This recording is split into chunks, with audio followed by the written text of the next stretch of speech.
Edmund Emil Kemper III, born on December 18, 1948, in Burbank, California, is a notorious figure in the annals of criminal history. His early life was marked by a difficult family environment and signs of psychological distress. As a young boy, he displayed troubling behavior and was often isolated, a result of his mother's strict and often abusive parenting. Kemper's parents divorced when he was 9 years old, which seemed to amplify the issues he faced.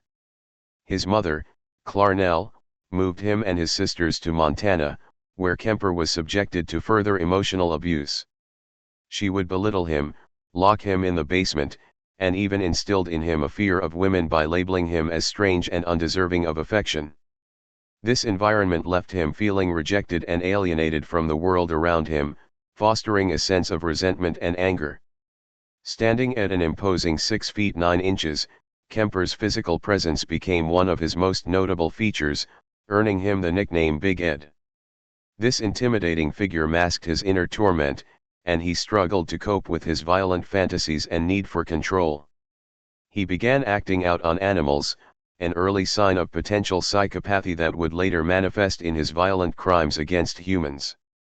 His size and strength, combined with his intellectual capabilities, he reportedly had an IQ of 145, enabled him to develop manipulation skills, allowing him to lead a double life that hid his violent nature from those around him. In 1964, when he was only 15, Kemper killed his grandparents, a crime that landed him in a state hospital for juvenile offenders. While institutionalized, Kemper received psychiatric treatment, but the extent of his issues may not have been fully understood or treated adequately. Doctors noted his high intelligence and cooperative nature, and he was eventually released at age 21, despite his disturbing history. This early release highlighted the flaws in the psychiatric and criminal justice system of the time, as he was deemed no longer a threat. Upon his release, Kemper initially tried to reintegrate into society, taking odd jobs and attempting to live with family members, but the same underlying issues persisted.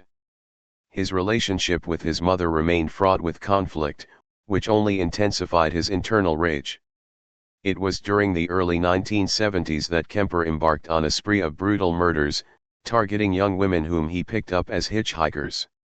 His actions were calculated and cold, showing a complete lack of empathy or remorse. His crimes eventually led him to become one of the most infamous serial killers in American history. Edmund Kemper's early life was profoundly influenced by dysfunctional family dynamics and the emotional turmoil caused by his parents' divorce. Growing up in a household marked by conflict, Kemper's formative years were shaped by neglect and emotional abuse, particularly at the hands of his mother, Clarnell. His parents' relationship was strained, and by the time Kemper was 9 years old, his mother and father had divorced. The divorce marked a significant turning point in Kemper's life, as it led to his relocation with his mother to Montana, further deepening the sense of abandonment and instability he felt. Clarnell, who had a strained relationship with Kemper, was a deeply controlling and emotionally abusive figure in his life. She was known for being cold and highly critical, particularly of her son's appearance and character. Despite Kemper's intelligence and potential, she often belittled him, undermining his self-esteem. She frequently reminded him of his perceived inadequacies and referred to him as a mistake. These harsh, dismissive remarks, paired with her authoritarian nature, created an environment of emotional deprivation that had a lasting effect on Kemper's mental health. His mother's tendency to lock him in the basement for long periods of time further isolated him from the outside world and contributed to his growing sense of alienation. The strained relationship between Kemper and his mother became a focal point in his life. As a teenager, he found himself resenting her deeply, often fantasizing about killing her. These thoughts of revenge, coupled with his increasing isolation, signaled the development of violent tendencies. Yet, Clarnell's control over him was absolute, and she restricted his social interactions, ensuring that he had few outlets for normal adolescent development. In some ways, his mother's domineering presence reinforced his feelings of powerlessness, while at other times, it fed his desire for revenge. When Kemper's parents divorced, his father left the family, and he was left to live primarily with his mother. This parental separation contributed to the sense of rejection that he experienced, further fueling his inner rage and feelings of neglect. The lack of emotional support from both parents left Kemper with unresolved psychological issues. His father's absence may have exacerbated his struggles with masculinity and his resentment of his mother. Ultimately, Kemper's dysfunctional family life and the chaotic relationship with his mother were integral in shaping his later violent behaviors. His emotional neglect, combined with the absence of healthy familial bonds, laid the groundwork for the deep psychological issues that would manifest in his adult life. As Kemper grew older, the unresolved pain and resentment from his childhood, especially towards his mother, drove him to commit increasingly horrific crimes, highlighting the devastating impact of his early family experiences. From an early age, Edmund Kemper exhibited troubling signs of antisocial behavior and cruelty, particularly toward animals, which are often recognized as red flags for later violent tendencies. His childhood was marked by behavior that alarmed his family and others around him, yet at the time, these early warning signs went largely unaddressed. One of the most disturbing aspects of Kemper's early years was his treatment of animals. As a young boy, he began killing small animals, a behavior that would later escalate as he grew older. Kemper's fascination with death and control became apparent through his interactions with animals. He would often catch and kill animals, and it wasn't unusual for him to engage in acts of cruelty such as decapitation or dismemberment. His mother later described him as a weirdo because of these behaviors, and this perception may have played a significant role in the emotional distancing between them. In a later interview, Kemper would admit to his enjoyment of these acts, revealing how they allowed him to feel a sense of power and control over life and death, an inclination that would later extend to his human victims. The link between childhood cruelty to animals and later violent behavior in humans is well documented in criminal psychology. For Kemper, this early pattern of cruelty foreshadowed the horrific acts he would later commit. As his cruelty toward animals became more extreme, he began to experiment with the bodies of his victims, displaying an obsessive need to exert power. Killing animals served as a precursor to his growing urge to harm people. Many serial killers exhibit similar patterns, and Kemper's early animal cruelty was a direct precursor to his eventual escalation into human violence. Kemper's antisocial behavior wasn't limited to his treatment of animals. He struggled with his social relationships and often found it difficult to connect with peers or adults in a meaningful way. He was known to have trouble fitting in with other children, and his isolation became more pronounced as he grew older. His emotional detachment and difficulty forming normal attachments to others were central features of his personality. Kemper's strained relationship with his mother, as well as his lack of healthy social bonds, may have contributed to his increasing withdrawal and disconnection from society. His growing antisocial tendencies and lack of empathy made it easier for him to rationalize and justify his later crimes. Kemper's early signs of antisocial behavior and his cruelty toward animals were alarming, yet they were largely ignored or misunderstood. In many cases, he was seen as an odd or misunderstood child, rather than a young person with deep psychological issues. His violent tendencies and his disregard for the suffering of others were allowed to fester unchecked. The lack of intervention during his formative years played a significant role in the development of his later, more violent behavior. The relationship between Edmund Kemper and his mother, Clarnell, was deeply dysfunctional and played a central role in shaping his psyche and later criminal actions. Clarnell was a domineering, abusive figure in Kemper's life, and their relationship was fraught with emotional manipulation, neglect, and outright cruelty. From a young age, Kemper was subjected to emotional and psychological abuse at her hands, which had a lasting impact on his mental health and identity. Clarnell was known for being highly controlling and extremely critical of her son. She often belittled him, calling him derogatory names and constantly reminding him that he was unwanted and a mistake. This emotional abuse created a deep sense of inferiority in Kemper, who, despite being highly intelligent and capable, was made to feel inadequate. Her negative reinforcement likely contributed to his intense feelings of resentment and anger, which would later manifest in his violent tendencies. As a teenager, Kemper became increasingly frustrated with his mother's dominance in his life and began to fantasize about killing her as a way of escaping her psychological grip. Clarnell's control over Kemper was not limited to words. She was physically abusive and often imposed harsh punishments. One of the most damaging forms of abuse was the way she isolated him. She would lock him in the basement, further reinforcing his feelings of being an outcast. This constant emotional and physical confinement created a hostile environment in which Kemper felt powerless and increasingly detached from society. Clarnell's domineering nature was a significant factor in his growing alienation, as it seemed she took pleasure in keeping him under her thumb. She also enforced a strict, rigid upbringing that denied him normal emotional outlets, which created a toxic dynamic of resentment and dependence. Throughout his youth, Kemper's feelings toward his mother became more complex, as he simultaneously sought her approval and resented her control. He viewed her as the ultimate authority figure, but also as the source of all his pain and humiliation. This tension between love, fear, and resentment created a volatile emotional foundation for Kemper. In later years, he would openly admit that his relationship with his mother played a critical role in his development of violent fantasies. He often expressed the desire to exact revenge on her for the way she treated him, although he did not act on these impulses immediately. The simmering anger towards his mother may have been one of the key factors that contributed to the escalation of his violent acts toward others. Even after Kemper was released from a juvenile detention center, he continued to live with Clarnell, and their relationship remained strained. Kemper's feelings of resentment toward his mother were compounded by her continued emotional abuse and criticism. Clarnell's need to dominate and control her son never wavered, and this only intensified the psychological tension between them.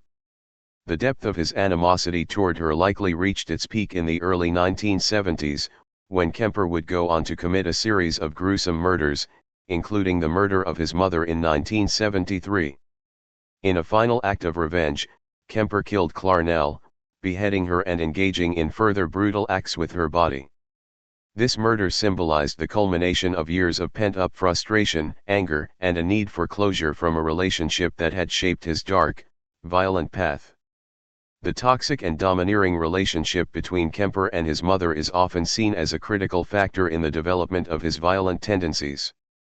Her emotional abuse, combined with her controlling behavior, instilled a deep sense of anger in Kemper, which would eventually be directed toward those he viewed as weaker or more vulnerable, including his eventual victims. The psychological torment that Clarnell subjected him to not only shaped his worldview but directly contributed to his transformation into one of America's most notorious serial killers. At the age of 15, Edmund Kemper committed his first murders, killing his paternal grandparents, a crime that would set the course for his violent future. On August 27, 1964, Kemper, still a teenager, shot and killed both his grandmother, Maud Kemper, and his grandfather, Edmund Kemper Sr., in the house where he had been living with them in North Fork, California. This brutal act marked the beginning of his descent into the world of violent crime. Kemper's decision to murder his grandparents was not a spontaneous act, but rather one that had been premeditated. He had been living with his grandparents after his parents' divorce, and his relationship with them had been strained, especially with his grandmother. He later admitted that he had no particular animosity toward them, but that he wanted to see what it would feel like to kill someone. The act was reportedly motivated by a combination of frustration, anger, and a desire for control, emotions Kemper had been struggling with for much of his young life.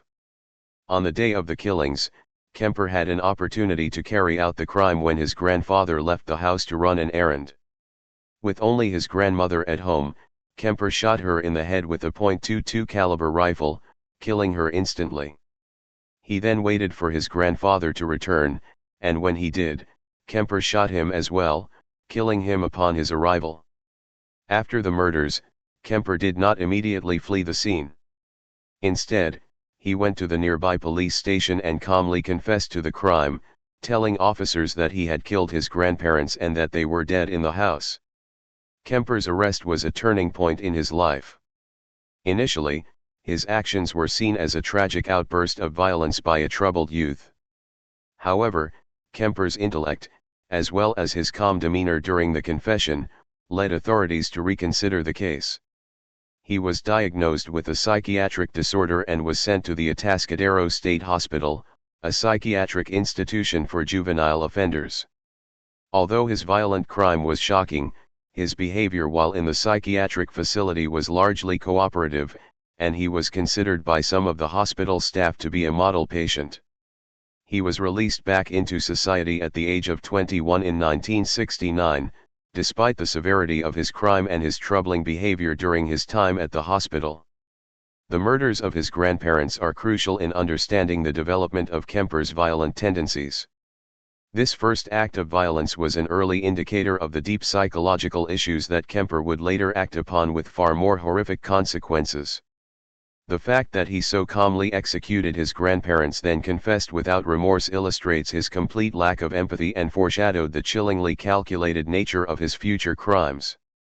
Moreover, the failure to properly address his psychological state after these murders would have serious ramifications, as it set the stage for the killing spree that would follow. In 1969, after serving just over 5 years at the Atascadero State Hospital, Edmund Kemper was released back into society at the age of 21, despite having committed the brutal murders of his grandparents when he was just 15 years old. His release, however, is often cited as a critical misstep in the criminal justice and psychiatric systems. At the time, Kemper was evaluated by psychiatrists, who deemed him to be rehabilitated and no longer a threat to society. This decision was largely based on his cooperative nature, high intelligence, and the fact that he had seemingly demonstrated remorse for his actions. Kemper himself claimed to have been rehabilitated, leading the doctors and officials to believe that he was no longer a danger. However, the decision to release him was deeply flawed. While Kemper was undoubtedly intelligent, he had an IQ of 145. His ability to manipulate others, particularly those in authority, should have raised concerns. His calm demeanor and ability to present himself as a model patient in the hospital may have masked the underlying psychological issues that would later manifest in his brutal killings. In interviews, Kemper himself would later reflect on the psychiatric evaluation process and how he was able to convince his doctors that he had overcome his violent tendencies, even though his true nature was far from reformed. Upon his release, Kemper moved back in with his mother, Clarnell, in Santa Cruz, California. The decision to live with her again, despite their strained and abusive relationship, may have been one of the worst possible outcomes for his mental health. Clarnell's domineering and emotionally abusive behavior continued to worsen, and Kemper, already struggling with deep psychological issues, found himself in a highly toxic environment. The years of emotional neglect and abuse he had suffered from his mother had fostered a deep resentment, and living with her again only intensified his anger and frustration. Kemper's release and return to his mother's home marked the beginning of a new phase in his life, one in which his violent tendencies would escalate. His relationship with Clarnell remained deeply dysfunctional, and he often expressed his hatred toward her. In the years following his release, Kemper began to develop a disturbing pattern of behavior.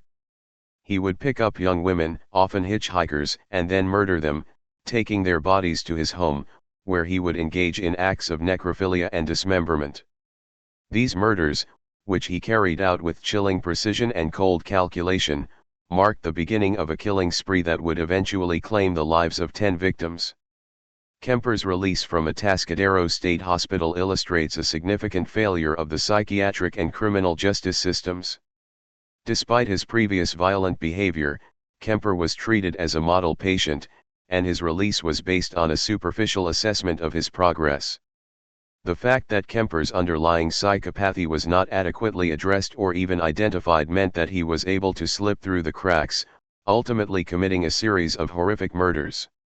His case is a stark reminder of the complexities of psychiatric evaluation and the importance of taking a deeper, more comprehensive look at individuals with violent histories, especially those who may be capable of manipulation and deceit. In May 1972, Ed Kemper embarked on the most notorious phase of his killing spree, known as the co-ed murders. This marked the beginning of a series of brutal and methodical killings of young women, most of whom were college students. The killings were particularly chilling because of Kemper's ability to manipulate and control his victims, and the gruesome manner in which he disposed of their bodies.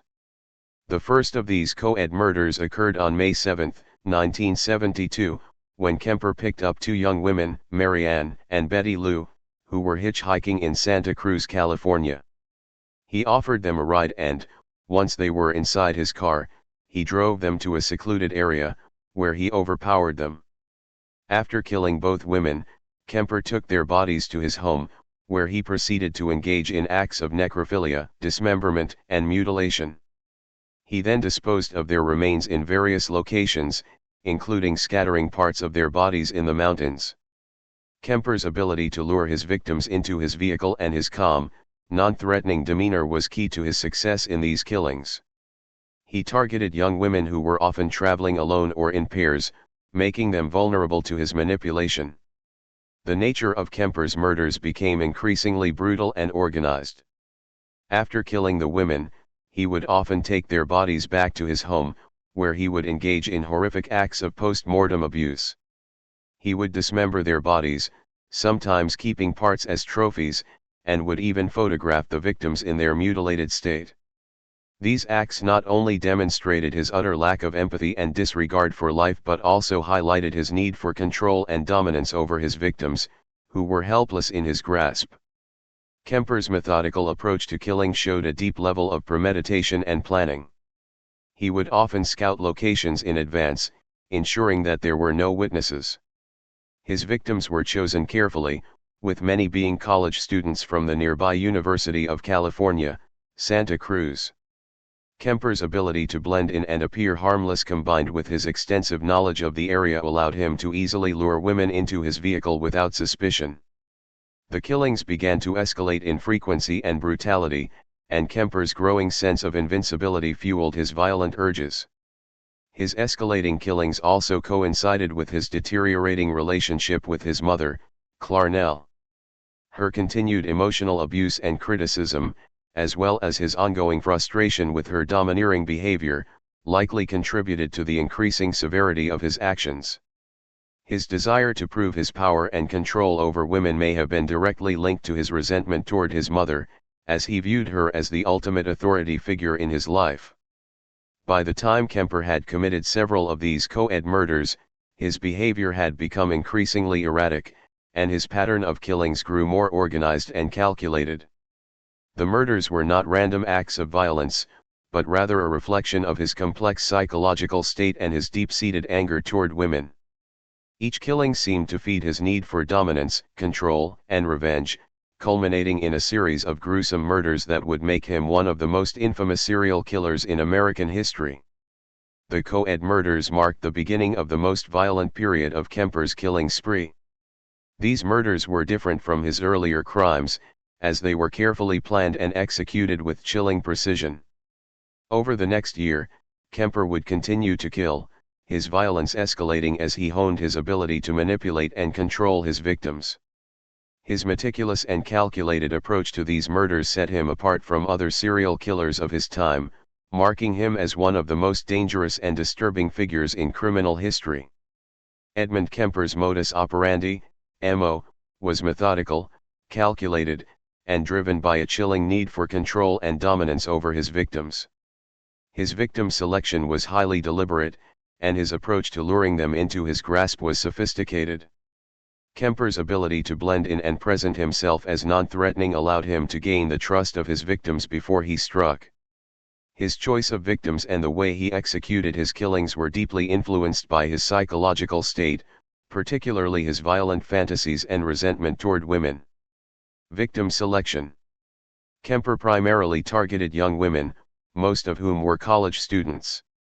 He often chose women who were hitchhiking, a common practice in the early 1970s, which made them particularly vulnerable.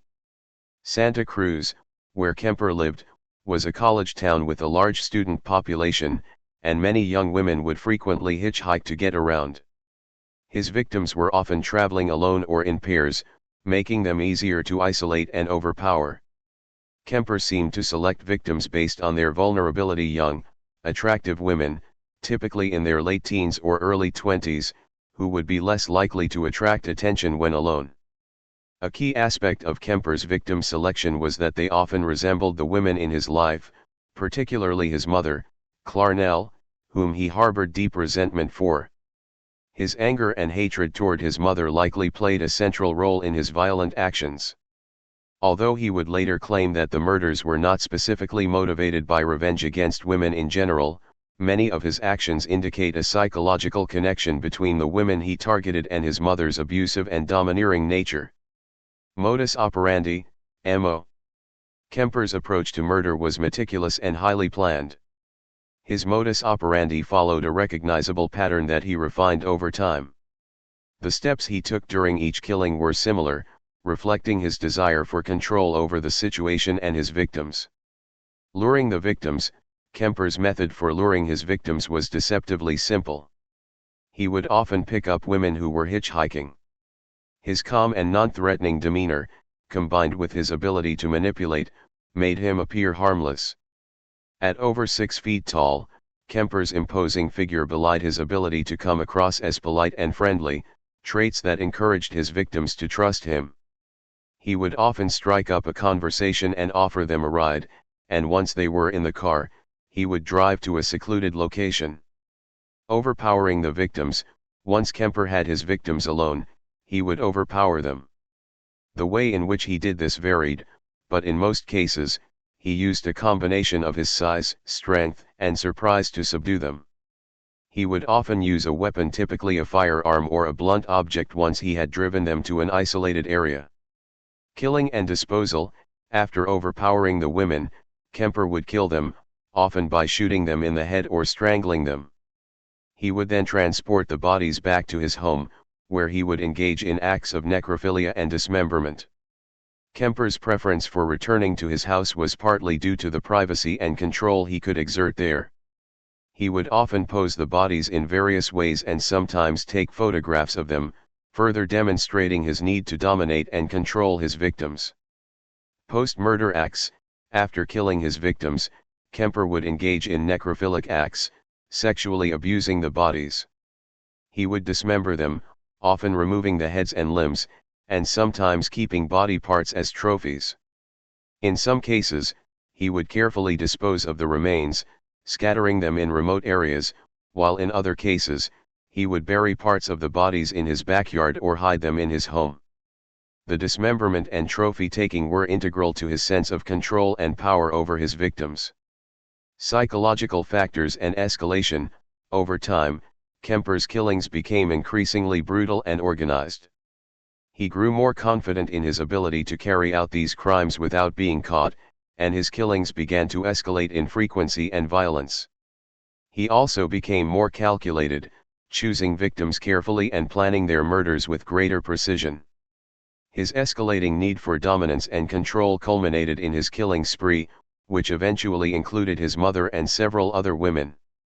Each murder seemed to further feed his psychological needs, with the dismemberment and necrophilic acts providing a sense of power over the victims he had already killed.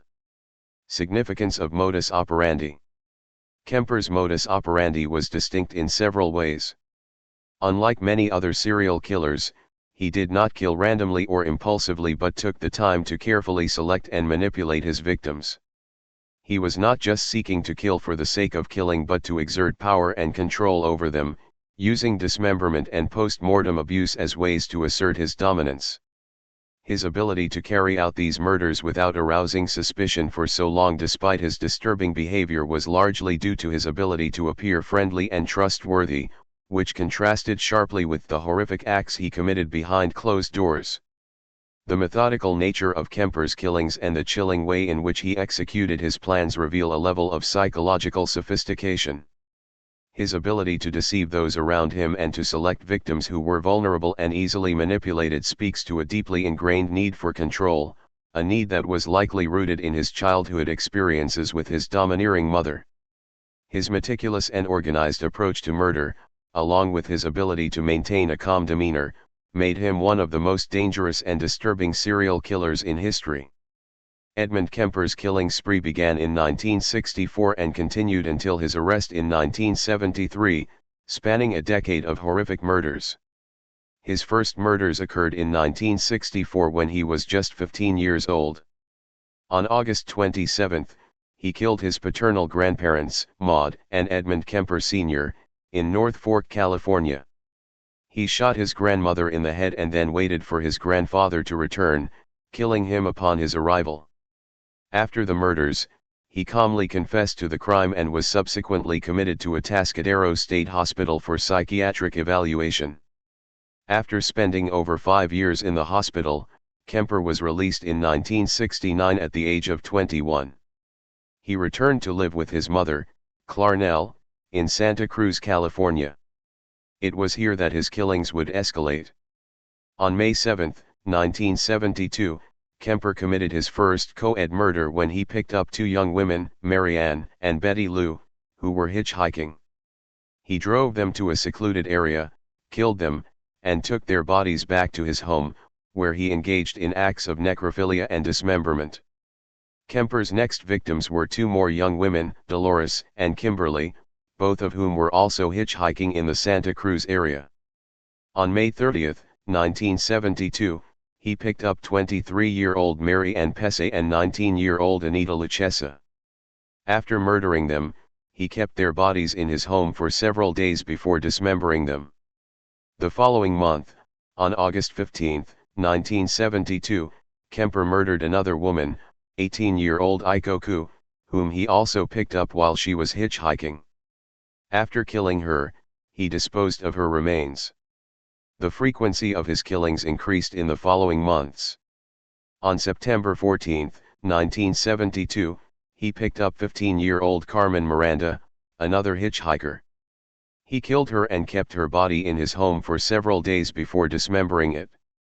By this point, his crimes had escalated both in number and brutality. His final 2 victims in this spree were 2 more co-eds he picked up on January 7, 1973. They were identified as 18-year-old college students, Leslie and Colleen, both of whom Kemper murdered in a similar manner to his previous victims. In addition to these killings, Kemper's rage towards his mother, Clarnell, had been building. On April 20, 1973, after a violent argument, Kemper murdered his mother in her bedroom, beheading her and then engaging in further post-mortem abuse. Later that night, he also killed his mother's best friend, Sally Hallett, who had been visiting the house. He then attempted to dispose of the bodies but was ultimately arrested after his actions aroused suspicion. Kemper's arrest on April 24, 1973, marked the end of his killing spree. He later confessed to all of the murders in detail, and his chilling account revealed the extent of his violent tendencies. He was eventually convicted of the murders and sentenced to life in prison. His crimes continue to be studied as part of the broader understanding of serial killers and psychopathy. Edmund Kemper led a disturbing double life, managing to present himself as a friendly, well-mannered, and harmless individual by day, while secretly harboring violent and psychopathic tendencies that would drive him to commit a series of brutal murders by night. His ability to maintain this facade was a key aspect of his chilling ability to blend into society, making him even more dangerous and difficult to detect. By day, Kemper was often described as polite, calm, and friendly. He was well-spoken and personable, qualities that made him seem unthreatening to those around him. Standing at a towering 6 feet 9 inches, he was an imposing figure, yet his demeanor was disarming and approachable. He worked various odd jobs, including as a driver for the local highway department and as a store clerk, where he interacted with people in a way that seemed completely normal. His ability to engage in everyday life without raising suspicion allowed him to lead a relatively ordinary existence on the surface, further concealing the darkness within. Kemper's charm and the ease with which he interacted with others were essential to his ability to lure victims into his grasp. He would often pick up hitchhikers or young women, making small talk and offering rides, which ultimately led to the horrific murders. His calm, friendly demeanor was in stark contrast to the violence he would later inflict on his victims. This duality, the outward appearance of a mild-mannered, helpful man versus the reality of a brutal killer, was a defining feature of his double life. People who knew him socially, including co-workers and neighbors, would later express shock when they learned of his true nature, as they had never suspected him of being capable of such horrific acts. At night, however, Kemper's demeanor would transform as he gave in to his violent urges. After picking up his victims, he would drive them to secluded locations, where he would overpower them, kill them, and later dismember and dispose of their bodies. This dark side of Kemper was carefully hidden from the public. His ability to compartmentalize his violent actions from his day-to-day interactions with others allowed him to evade suspicion for a long period of time. He was able to separate his two lives so completely that the people around him never suspected the horrors he was committing behind closed doors. Kemper's relationship with his mother, Clarnell, also played a role in his double life. While he was outwardly polite and cooperative, he harbored a deep-seated resentment for his domineering and abusive mother. The tension between his outward compliance and his internal rage likely contributed to his need to compartmentalize his identity even further. On the one hand, he wanted to appear as the good son to the outside world, but on the other, he fantasized about revenge and power, which he ultimately enacted through his killings. In his later confessions, Kemper revealed how he was able to maintain this double life. He spoke with chilling calmness about how he would spend his days interacting with people, and then, once night fell, he would carry out his gruesome murders. His ability to present himself as a friendly giant by day, someone who was not seen as a threat, made it easier for him to pick off his victims without raising suspicion. Even after committing the murders, he would often go about his daily routine, appearing completely normal to those around him. This double life, living as a friendly giant by day and a serial killer by night, was a key factor in Kemper's ability to avoid detection for as long as he did. His ability to manipulate his public image, while hiding his violent tendencies, makes his case particularly disturbing. It highlights the dangers of underestimating the extent to which individuals capable of horrific acts can hide their true nature behind a facade of normalcy. Kemper's chilling duality of being both a charming, harmless individual and a brutal, calculating killer underscores the complexities of psychopathy and the terrifying potential for violence that can exist beneath the surface of an otherwise ordinary life. The murder of Edmund Kemper's mother, Clarnell, on April 20, 1973, was the culmination of years of emotional abuse, resentment, and psychological tension. Clarnell had been a domineering, emotionally abusive figure in Kemper's life since his childhood. Despite his previous violent tendencies, he had refrained from acting on his desire for revenge against her for years, but by the spring of 1973, he could no longer contain his rage. His murder of Clarnell was the final and most personal act in a series of killings that had already left a trail of victims. On the night of April 20, 1973, Kemper had a violent argument with his mother. The confrontation seemed to be the breaking point for him, as he had grown increasingly frustrated with her harsh, critical behavior and her emotional manipulation. Clarnell had continued to belittle and control him even as an adult, which had caused deep resentment in Kemper.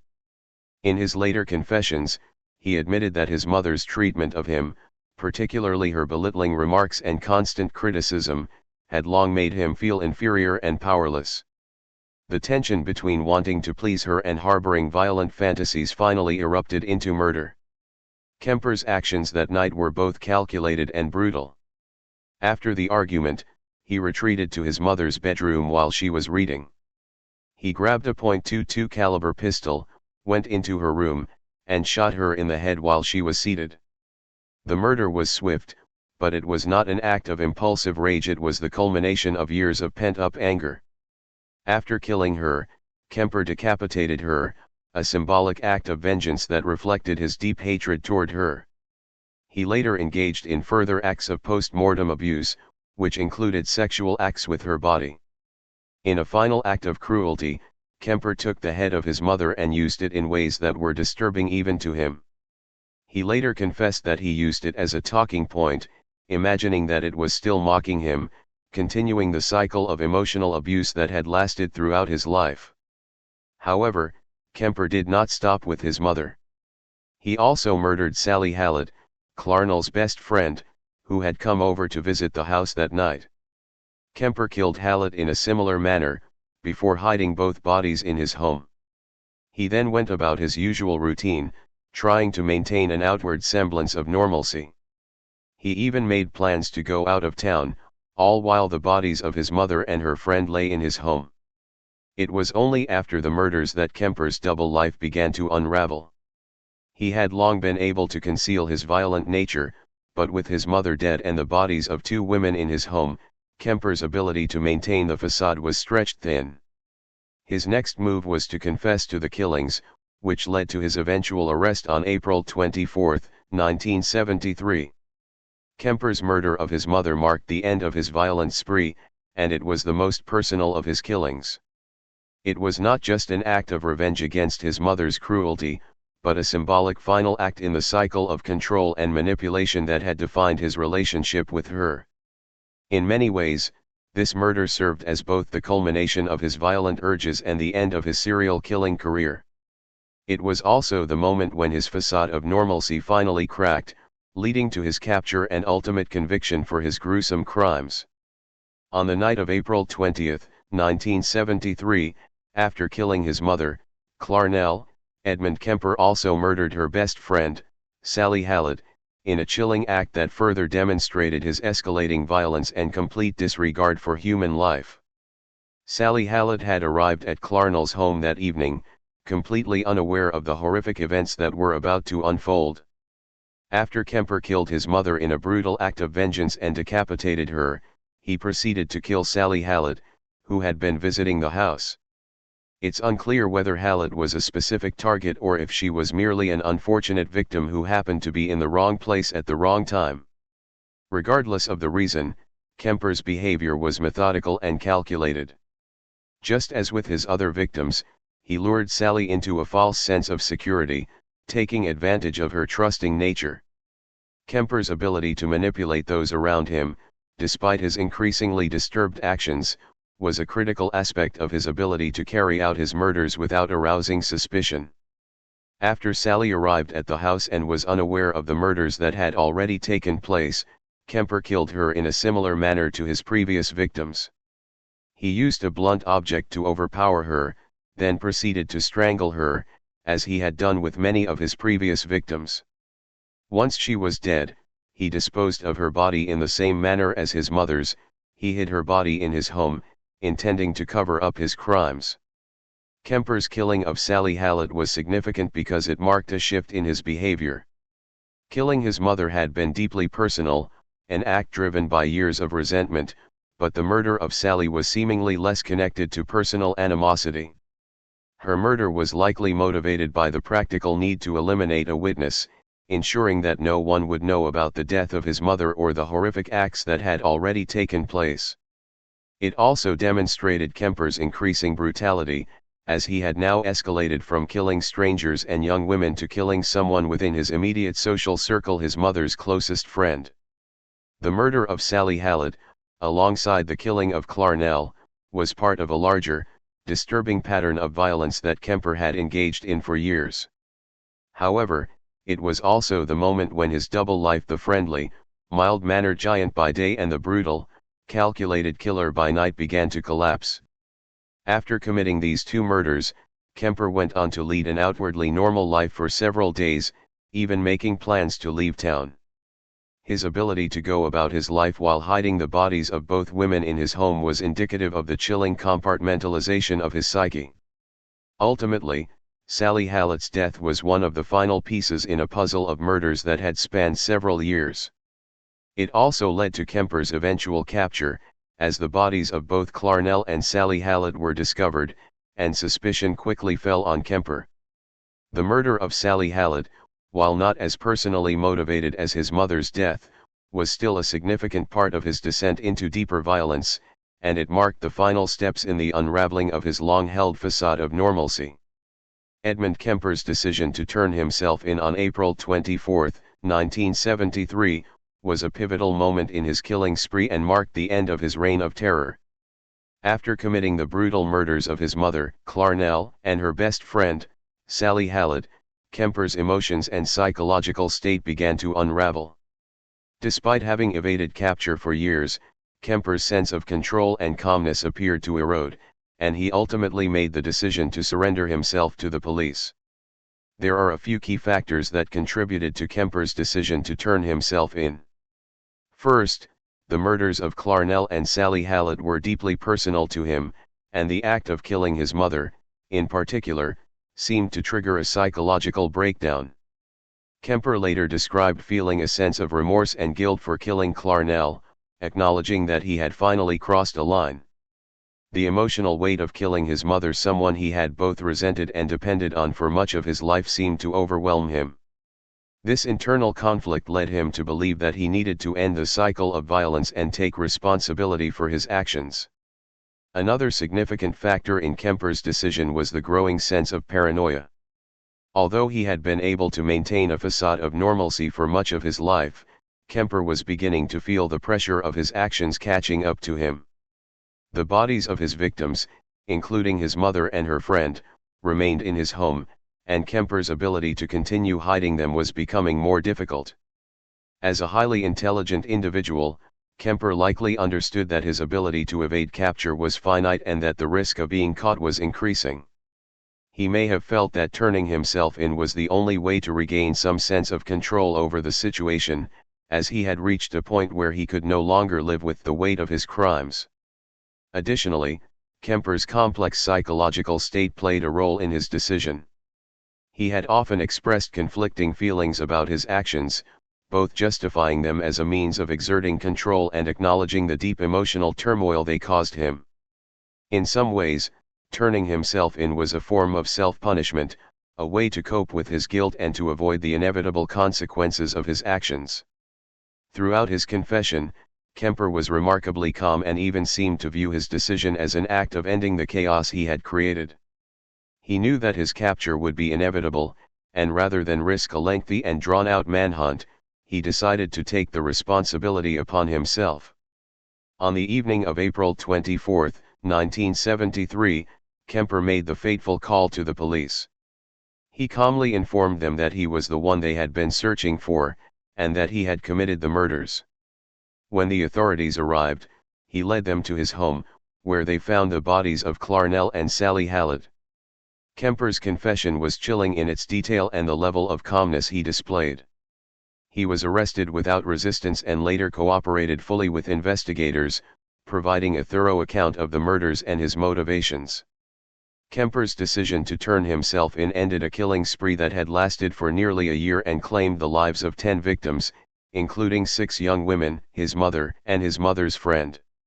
His capture brought an end to a brutal chapter in the history of American serial killers, and his subsequent trial and conviction cemented his place as one of the most notorious figures in the true crime world. Despite his chilling actions, Kemper's voluntary surrender and the way in which he calmly accepted responsibility for his crimes marked a stark contrast to the violent, predatory nature of the killings themselves. On April 24, 1973, Edmund Kemper made one of the most chilling phone calls in criminal history when he contacted the Santa Cruz Police Department to confess to the brutal murders he had committed over the past year. This decision to turn himself in marked a dramatic turn in his killing spree and would ultimately bring an end to his reign of terror. The phone call was not only the beginning of the end for Kemper, but also revealed the disturbing calmness with which he approached his crimes and his eventual admission of guilt. Kemper's phone call to the police was remarkably composed. Rather than showing signs of panic or guilt, he spoke to the officers in a matter-of-fact tone, as if he were discussing an everyday issue. He calmly informed the police dispatcher that he was the person they had been searching for and that he had committed multiple murders. He even provided specific details about the crimes, including where to find the bodies of his most recent victims, his mother, Clarnell, and her best friend, Sally Hallett. Kemper's nonchalant approach to confessing was both chilling and indicative of his psychological state at the time. During the phone call, Kemper did not resist arrest or attempt to justify his actions. He simply gave a detailed account of what he had done, without the emotions one might expect from a person facing the consequences of such horrific crimes. His confession was not a moment of remorse but rather an act of finality. Kemper seemed to feel that his capture was inevitable and that turning himself in was the only way to end the violence that had consumed him for so long. In many ways, his decision to call the police reflected a desire to regain control over his chaotic life. For Kemper, the call was not about seeking forgiveness, but about ending the madness he had created. The call itself was an eerie foreshadowing of the detailed and often unemotional confessions that Kemper would later give during his interrogation. In later interviews, Kemper spoke at length about his motivations, his anger toward his mother, and his deep-seated feelings of powerlessness and resentment. His confession to the Santa Cruz Police Department marked the moment when the public would finally learn the full extent of his gruesome acts, and the chilling calmness with which he had confessed was a stark contrast to the brutality of his crimes. Edmund Kemper's arrest on April 24, 1973, marked the dramatic end to his killing spree, which had left 10 victims dead over the span of several years. His voluntary confession to the Santa Cruz Police Department via a calm and chilling phone call led to his swift capture. Once he had made the call, Kemper's actions were remarkably cooperative, and he offered little resistance when the authorities arrived to take him into custody. This interaction with law enforcement, along with his subsequent interrogations, would offer a haunting glimpse into his psyche. After receiving the phone call from Kemper in which he confessed to the murders, officers immediately took action. Kemper had given them enough information to locate the bodies of his most recent victims, his mother, Clarnell, and her best friend, Sally Hallett, at his home. When the police arrived at his residence, Kemper did not attempt to flee or deny his involvement. Instead, he calmly led them to the bodies, showing little emotional reaction. His nonchalant demeanor was chilling, as he spoke matter-of-factly about the murders and provided the authorities with all the details they needed to understand the scope of his crimes. Kemper's initial interaction with law enforcement was unusually cooperative.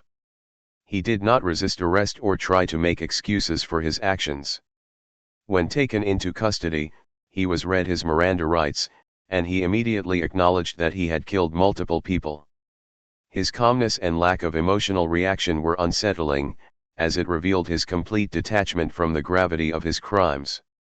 Rather than appearing remorseful or agitated, Kemper acted as though he were merely answering questions, offering factual details about his murders with the same cool composure as someone discussing a mundane matter. During the subsequent interrogation, Kemper was open about his actions. He detailed his crimes in a calm and often chillingly matter-of-fact manner. He described how he had lured his victims, often young women, into his car before overpowering them, killing them, and later engaging in necrophilia and dismemberment. His descriptions of the murders were not accompanied by anger or regret but by a cold, intellectual tone that revealed his deep psychological detachment. Kemper explained that his killings had been driven by a combination of rage, a desire for control, and a need to exact revenge on women in general, particularly his mother. Throughout the interrogation, Kemper displayed an unsettling level of intelligence, often manipulating the conversation and providing insightful, though disturbing, analysis of his own behavior. His ability to speak so openly about the murders, without visible remorse or hesitation, demonstrated the depth of his psychopathy. Despite his willingness to confess and cooperate with the authorities, Kemper's lack of emotional response underscored just how disconnected he was from the suffering he caused.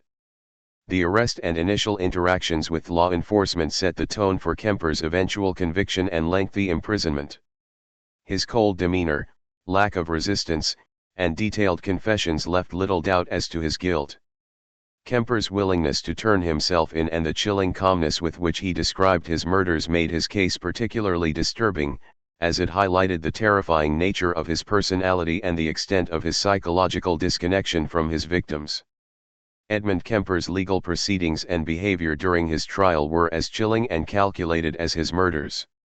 After his arrest in April 1973, Kemper was charged with the murders of 10 victims, including his mother and her friend. His case quickly gained national attention, as his brutal killings and cold, methodical behavior shocked the public. During his trial, Kemper's behavior was a reflection of his psychological state and his deep detachment from the gravity of his crimes. Kemper's trial began in 1973, and his defense team, in an effort to avoid the death penalty, pursued an insanity defense. They argued that Kemper's history of mental illness, which included his past psychiatric evaluations after killing his grandparents at age 15, indicated that he was not fully in control of his actions at the time of the murders. However, this defense was complicated by the fact that Kemper's behavior during the trial and his actions during the murders suggested a clear understanding of what he was doing. Throughout the trial, Kemper's behavior was disturbingly calm and intellectual. He displayed little to no emotion, even when discussing the brutal murders he had committed. His detached, analytical demeanor stood in stark contrast to the horrific nature of his crimes. He was highly articulate and presented himself as rational, which made his defense's argument for insanity difficult to sustain. Kemper's ability to maintain a calm, collected demeanor during such a high-stress situation indicated his psychological manipulation and lack of empathy. One of the key aspects of Kemper's trial was his own testimony. He openly discussed the details of his murders, offering chillingly precise accounts of how he lured his victims, killed them, and disposed of their bodies.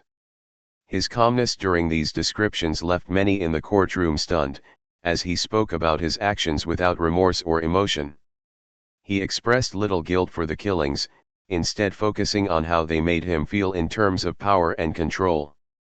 This chilling indifference to human life further reinforced the prosecution's case that Kemper was fully aware of the consequences of his actions. The jury deliberated for only a few hours before reaching a verdict, guilty on all counts of murder. The defense's attempt to argue that Kemper was insane was rejected, as his behavior during the trial and the detailed planning of his crimes suggested otherwise. Kemper was sentenced to life in prison without the possibility of parole. Kemper's behavior throughout the trial demonstrated his deep psychological detachment and his complete lack of remorse. His calm, methodical approach to both the murders and the legal proceedings was indicative of his psychopathic personality. The trial, and his behavior during it, ultimately confirmed the chilling reality that Kemper was fully aware of his actions, and the brutal murders were committed with cold calculation, rather than as a result of mental instability. During Edmund Kemper's legal proceedings, psychological evaluations and expert testimonies played a significant role in the determination of his mental state and whether he should be considered legally insane at the time of his crimes. Kemper's defense team argued that he was suffering from severe mental illness and should be classified as insane, which would potentially spare him from the death penalty. However, his behavior during these evaluations and throughout the trial complicated this defense, ultimately leading to his conviction and life sentence. Kemper had undergone psychiatric evaluations in the past, including when he was initially incarcerated after killing his grandparents at the age of 15. He had been diagnosed with paranoid schizophrenia at that time, and although he was held in a psychiatric institution for years, he was eventually released in 1969 at the age of 21. The fact that he was considered rehabilitated by mental health professionals and released into society, despite his violent history, became a critical point in the legal proceedings of his later murders. As part of his defense strategy in 1973, Kemper underwent further psychological evaluations to assess his mental state at the time of the killings. The defense team sought to prove that he was insane, focusing on the possibility that Kemper's psychological issues, including his history of trauma, distorted his perception of reality and influenced his violent actions. Expert psychiatrists were brought in to testify on his behalf, attempting to argue that Kemper had a deep-seated mental illness that impaired his judgment. However, the testimony from mental health professionals, including psychologists and psychiatrists, painted a much more complicated picture. Some experts testified that Kemper was indeed mentally disturbed, exhibiting traits of antisocial personality disorder, ASPD, and psychopathy, both of which are characterized by a lack of empathy, impulse control, and disregard for societal norms. They pointed to his early signs of antisocial behavior, including cruelty to animals and his previous violent offenses. They also noted his need for dominance and control over others, which had escalated in his adult years, leading to his killing spree. Despite these evaluations, there was a growing consensus that Kemper was not legally insane. His ability to plan and execute his murders in a calculated, methodical way demonstrated that he had full control over his actions and understood the consequences. Experts pointed to his calm and intellectual demeanor during his confession, his detailed recollections of the murders, and his clear articulation of his motivations. The fact that Kemper could explain his crimes so coherently and rationally indicated that he knew what he was doing and that his actions were deliberate, rather than the result of delusions or psychosis. Ultimately, the jury rejected the insanity defense. While Kemper was undoubtedly mentally disturbed, his actions were considered premeditated and driven by his psychopathic desires rather than by an inability to understand right from wrong. The jury found him guilty of all 10 murders, and he was sentenced to life in prison without the possibility of parole. Kemper's case highlighted the complexities of evaluating psychopathy and mental illness in criminal trials. His psychological evaluations revealed the extent of his disorder, but his behavior during the commission of the crimes and throughout the trial led the court to conclude that he was fully aware of his actions. Despite the defense's attempts to portray him as insane, it was clear that Kemper was a highly intelligent, manipulative individual who consciously chose to commit his horrific acts. Edmund Kemper was convicted of 8 counts of first-degree murder, following a chilling series of killings that spanned from 1972 to 1973. His conviction was the result of a combination of his own voluntary confession, the meticulous investigation by law enforcement, and the testimony provided during the trial. The murders for which he was convicted included the deaths of 6 young women, his mother and his mother's best friend, Sally Hallett. Kemper's killing spree began in May 1972, when he murdered 2 women, Mary Ann and Betty Lou, whom he had picked up while they were hitchhiking. Over the next several months, his pattern of killing escalated, and he murdered more women, many of whom were also hitchhikers or students from nearby University of California, Santa Cruz. His method was often the same: he would offer a ride to vulnerable women, overpower them, kill them, and then take their bodies back to his home, where he would engage in acts of necrophilia and dismemberment. The final 2 murders that led to his conviction were of his mother, Clarnell, and her best friend, Sally Hallett, in April 1973. After an argument with his mother, Kemper shot her in the head, decapitated her, and then engaged in further post-mortem abuse. He also killed Sally Hallett, who had come to visit Clarnell's house. He then hid their bodies in his home and, after a few days, turned himself in to the police. Kemper's decision to turn himself in was pivotal in securing his conviction. After murdering his mother and her friend, he called the Santa Cruz police and confessed to the murders in a calm, matter-of-fact manner. He led police to the bodies of his victims, including his mother and Sally Hallett, and gave a detailed account of the killings, which was critical in proving his guilt.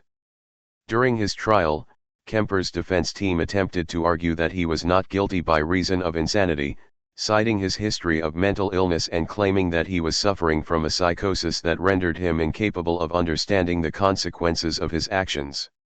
However, this defense was unsuccessful. Expert testimony indicated that although Kemper had clear psychological disorders, such as antisocial personality disorder and elements of psychopathy, he was fully aware of his actions and the consequences. His ability to plan and execute the murders in a calculated, methodical manner, combined with his calm confession and behavior during the trial, led the jury to conclude that he was not legally insane. On November 8, 1973, Kemper was convicted on 8 counts of first-degree murder.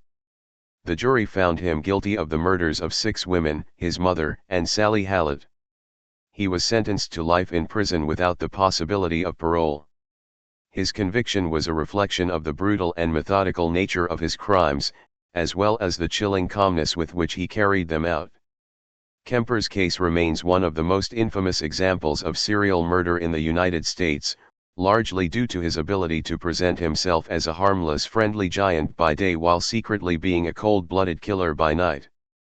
On November 8, 1973, Ed Kemper was sentenced to 8 concurrent life sentences after being convicted of 8 counts of first-degree murder.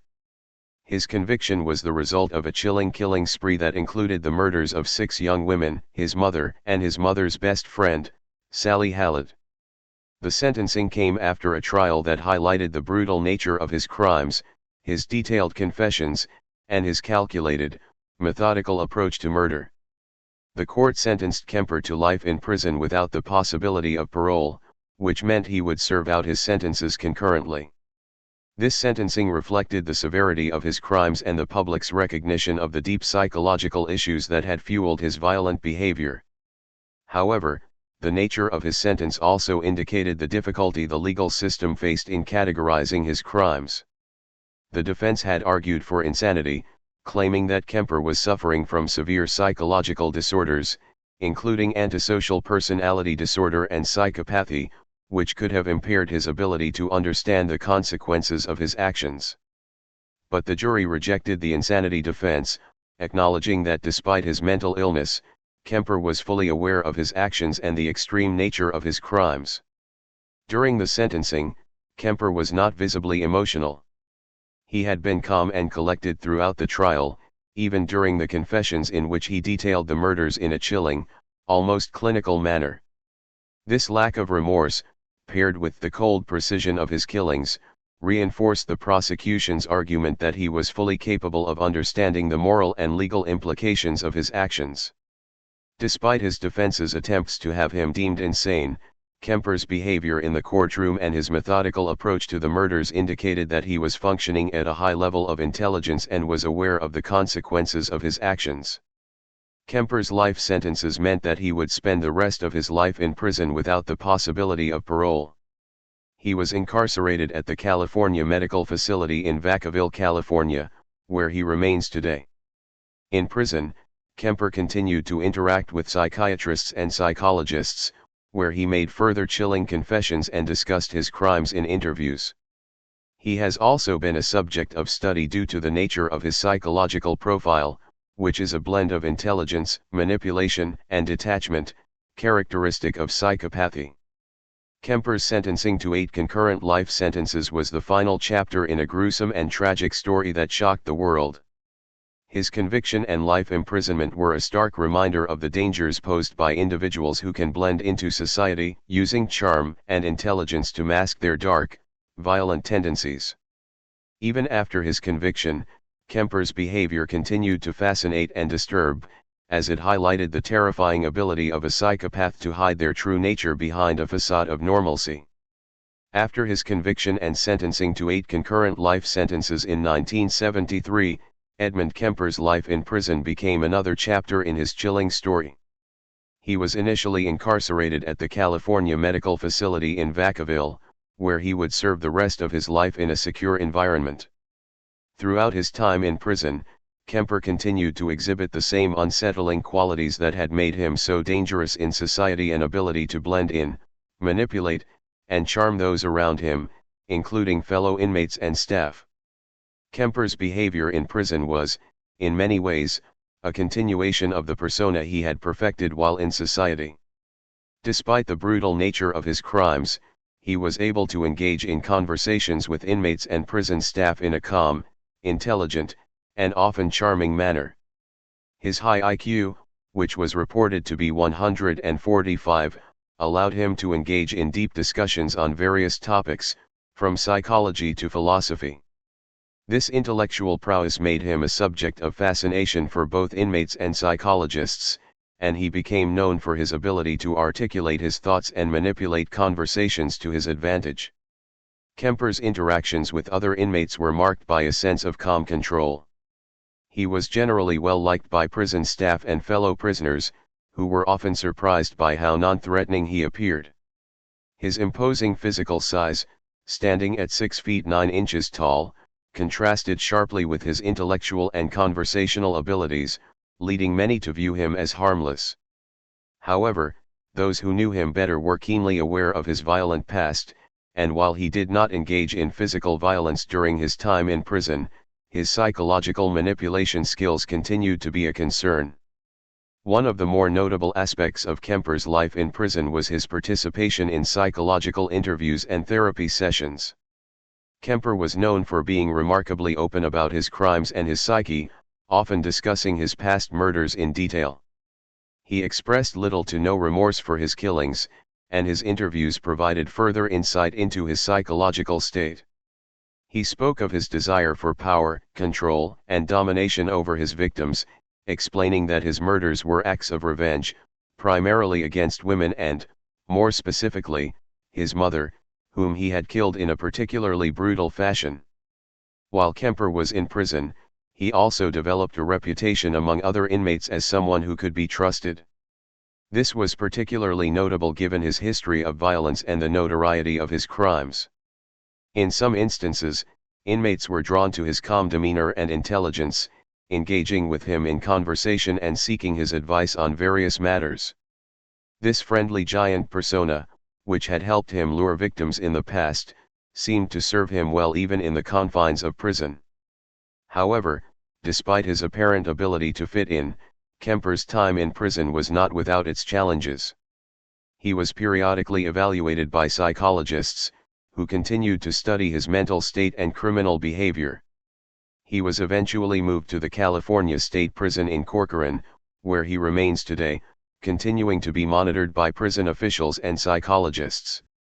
Over the years, Kemper's case has been the subject of numerous documentaries, books, and studies, as his ability to commit such brutal murders while maintaining a facade of normalcy remains a source of fascination. In summary, Kemper's life in prison was marked by his ongoing manipulative behavior, intellectual conversations, and interactions with fellow inmates. While he was not violent during his incarceration, his psychological manipulation continued, and he remained a chilling example of the psychopathic personality. His willingness to discuss his crimes in detail and his lack of remorse for his actions made him a fascinating and unsettling figure in the criminal justice system. Edmund Kemper's psychological profile has been the subject of extensive evaluation throughout his life, from his early psychiatric assessments after killing his grandparents at age 15, to his later evaluations during his incarceration. Several mental health conditions were diagnosed during these evaluations, many of which contributed to understanding the psychological framework behind his violent behavior. However, despite these diagnoses, his ability to manipulate and deceive others, including psychiatrists, ultimately complicates his understanding as a clear-cut case of mental illness. Antisocial personality disorder, ASPD. One of the most prominent diagnoses given to Kemper is antisocial personality disorder, a condition characterized by a persistent pattern of disregard for the rights of others, deceit, impulsivity, and a lack of empathy or remorse. This diagnosis is fitting for Kemper, whose violent behavior and lack of emotional response to the suffering of his victims were key features of his crimes. He exhibited a profound lack of empathy, not only in his actions but also in his ability to narrate his murders in a cold, detached manner. His manipulation of others, including his ability to convince psychiatrists that he was rehabilitated, is also consistent with ASPD. He was able to charm people around him and present a facade of normalcy, often deceiving those who interacted with him into believing he was harmless. Psychopathy and narcissistic traits. While psychopathy is not an officially recognized diagnosis in the Diagnostic and Statistical Manual of Mental Disorders, DSM, many clinicians use the term interchangeably with ASPD. Psychopathy includes traits such as shallow emotions, a lack of guilt or remorse, and a pervasive disregard for the rights of others. Kemper's behavior aligns closely with the characteristics of a psychopath, particularly in his complete lack of remorse for his murders and his inability to form genuine emotional connections. His narcissistic traits, which were evident in his sense of superiority and desire for control, further fueled his violent urges. He viewed women as objects of domination and control, and his murder spree can be seen as an attempt to assert power over them, especially in the case of his mother, whom he killed after years of resentment. Paranoid schizophrenia, early diagnosis in his youth. Kemper was diagnosed with paranoid schizophrenia, a condition characterized by delusions, hallucinations, and impaired reality testing. His early diagnosis stemmed from his behavior as a teenager, including his bizarre actions and the murder of his grandparents. However, this diagnosis was later re-evaluated, and many clinicians now believe that while Kemper may have experienced periods of psychosis, his actions were driven more by personality disorders like ASPD and not by schizophrenia. His ability to articulate his crimes with clarity and his calm demeanor during interviews indicate a high degree of cognitive functioning, which would be unusual for someone suffering from paranoid schizophrenia. Sexual sadism and necrophilia. Kemper also exhibited traits that align with sexual sadism disorder and necrophilia.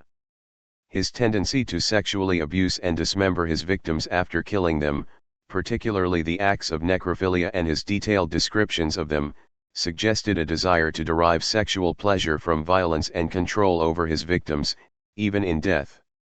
These behaviors indicate a perverse and pathological need to dominate and humiliate his victims beyond death, reinforcing his personality disorders. Kemper's complex psychological profile illustrates that his violent acts were not driven by a single mental health condition but rather a combination of factors, including antisocial tendencies, narcissism, psychopathy, and sadistic sexual impulses. His ability to mask his true nature with charm and intellect further complicates any simple diagnosis, but these conditions, when viewed together, offer a chilling understanding of the forces driving his horrific crimes. Edmund Kemper's motivations and thought processes behind his murders reveal a chilling blend of personal rage, psychological disturbance, and a deeply ingrained need for control. His actions were driven by complex, internal factors that he articulated in interviews and confessions, shedding light on his twisted rationale and how his psychological issues fueled his violent behavior. While Kemper's killings may have appeared to be random acts of brutality, they were, in fact, driven by deeply rooted emotional wounds, particularly related to his dysfunctional relationship with his mother, Clarnell. Revenge against women, particularly his mother. One of the most significant motivators behind Kemper's murders was his deep-seated resentment and anger toward women, especially his mother. From a young age, Kemper experienced severe emotional abuse at the hands of his mother, who was domineering, critical, and demeaning. She belittled him, isolated him, and fostered feelings of inferiority, making him feel rejected and unloved. His hatred for her grew over time, and he often expressed the desire to punish her for the way she had treated him. Killing his mother, Clarnell, in 1973, was the culmination of years of pent-up frustration and rage. By murdering her, Kemper symbolically attempted to regain control and exact revenge on the woman who had emasculated and tormented him. This act was both an assertion of power over her and an expression of the overwhelming anger he had harbored since childhood. Control and power. Kemper's murders were also motivated by a need for control and power. His victims were often young women, whom he lured by offering rides, making them vulnerable and dependent on him. This enabled him to assert dominance and control over them. His murders were not crimes of passion but acts of calculated violence driven by a desire to dominate. Once he had overpowered his victims, he engaged in acts of sexual assault and necrophilia, as these acts allowed him to exercise even more control over their bodies. The act of killing itself, followed by dismemberment and posing the bodies in various ways, was an extension of his need to control every aspect of the situation. Sexual sadism and necrophilia. Another significant motivator for Kemper was sexual sadism, which intertwined with his desire to dominate his victims. His sexual gratification came not from conventional intercourse but from the power he derived from killing and abusing his victims post-mortem. His acts of necrophilia, particularly with his victims' dismembered bodies, highlighted his need to exert control over them even in death. These behaviors were consistent with a sadistic personality, where violence and humiliation were key elements of sexual pleasure. Psychological detachment and lack of remorse. Kemper's thought processes were marked by a disturbing level of detachment from the pain and suffering of his victims. He often described his murders in a calm, intellectual manner, explaining the details with clarity but without emotional response. This emotional detachment allowed him to justify his actions in his own mind. His lack of remorse was a defining feature of his personality, which was consistent with his diagnosis of antisocial personality disorder, ASPD, and psychopathy. He didn't view his victims as real people but as objects to be controlled and used to fulfill his desires. In sum, Kemper's motivations were deeply tied to his unresolved emotional trauma, his need for control, and his distorted sense of power. His murders were acts of revenge, domination, and sadistic pleasure, stemming from both his troubled upbringing and his own psychopathy. His rationalizations for the killings were rooted in a profound sense of entitlement and a desire to exert power over those he saw as weak or submissive, especially women. Understanding his thought processes reveals the terrifying logic behind his crimes and the chilling nature of his personality. Edmund Kemper's childhood trauma played a central role in shaping his criminal behavior, influencing his development into one of the most notorious serial killers in American history. His formative years were marked by neglect, emotional abuse, and isolation, particularly from his mother, Clarnell, whose harsh and demeaning treatment left deep psychological scars. The trauma Kemper experienced in his early life created a foundation for many of the patterns of violent behavior he would later exhibit as an adult, from his resentment toward women to his overwhelming need for control. Abusive relationship with his mother, Clarnell Kemper was a domineering and emotionally abusive figure in Edmund's life. She frequently belittled him, calling him names and constantly reminding him that he was unwanted. She would confine him to the basement, treating him as an outcast, and instilling in him a deep sense of inferiority. She also reinforced negative stereotypes about men, making him feel powerless and rejected. This chronic emotional abuse made Edmund feel unworthy of love or affection and left him with intense feelings of anger and frustration. He later confessed that his hatred for his mother, particularly her controlling and abusive behavior, was one of the primary driving forces behind his killings, especially the murder of Clarnell herself in 1973. By killing her, he symbolically attempted to rid himself of the source of his trauma and gain the power he had long been denied. Feelings of rejection and alienation. Growing up, Kemper also experienced emotional and social isolation. His parents' divorce when he was young left him feeling abandoned, and his relationship with his father was distant. He was sent to live with his grandparents at the age of 9, but even there, he felt like an outsider. His growing sense of rejection and alienation led him to withdraw further from the world. His inability to form healthy relationships with others, especially with women, became a hallmark of his personality. He struggled with his sense of self-worth and developed a toxic view of women, seeing them as both the cause of his suffering and as objects to dominate. Early signs of antisocial behavior. Kemper's early years were marked by troubling behaviors, including cruelty to animals and violent fantasies. As a child, he would often kill small animals, dismember them, and engage in other sadistic acts. These behaviors are considered classic early warning signs of later violent tendencies and were indicative of a deepening psychological disturbance. Kemper's emotional neglect and lack of proper bonding with his family allowed these behaviors to escalate unchecked, as there were no significant interventions or attempts to address his issues. His cruelty to animals was an early manifestation of the sadistic tendencies that would later emerge in his adult life, specifically during the murders of his victims. Psychological development and repression. The trauma Kemper experienced also contributed to the development of his distorted worldview. His early experiences with rejection, isolation, and mistreatment by his mother led him to develop a warped sense of entitlement and a need for control. As he grew older, these feelings intensified, and his violent fantasies became more extreme. His need to exert power over others, particularly women, was rooted in these unresolved emotional issues. His ultimate choice of victims, young women, can be seen as an extension of his anger toward his mother, as well as a way to regain control over a gender he viewed as both powerful and threatening. Internalized anger and psychopathy.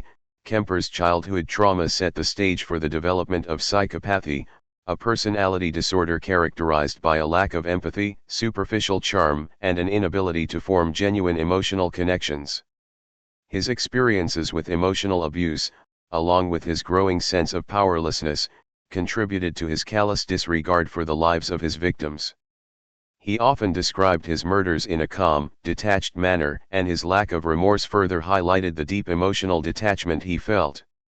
The anger he harbored toward women, which was exacerbated by his childhood trauma, played a pivotal role in his violent actions. In summary, Kemper's childhood trauma, particularly the emotional abuse and neglect from his mother, played a crucial role in shaping his criminal behavior.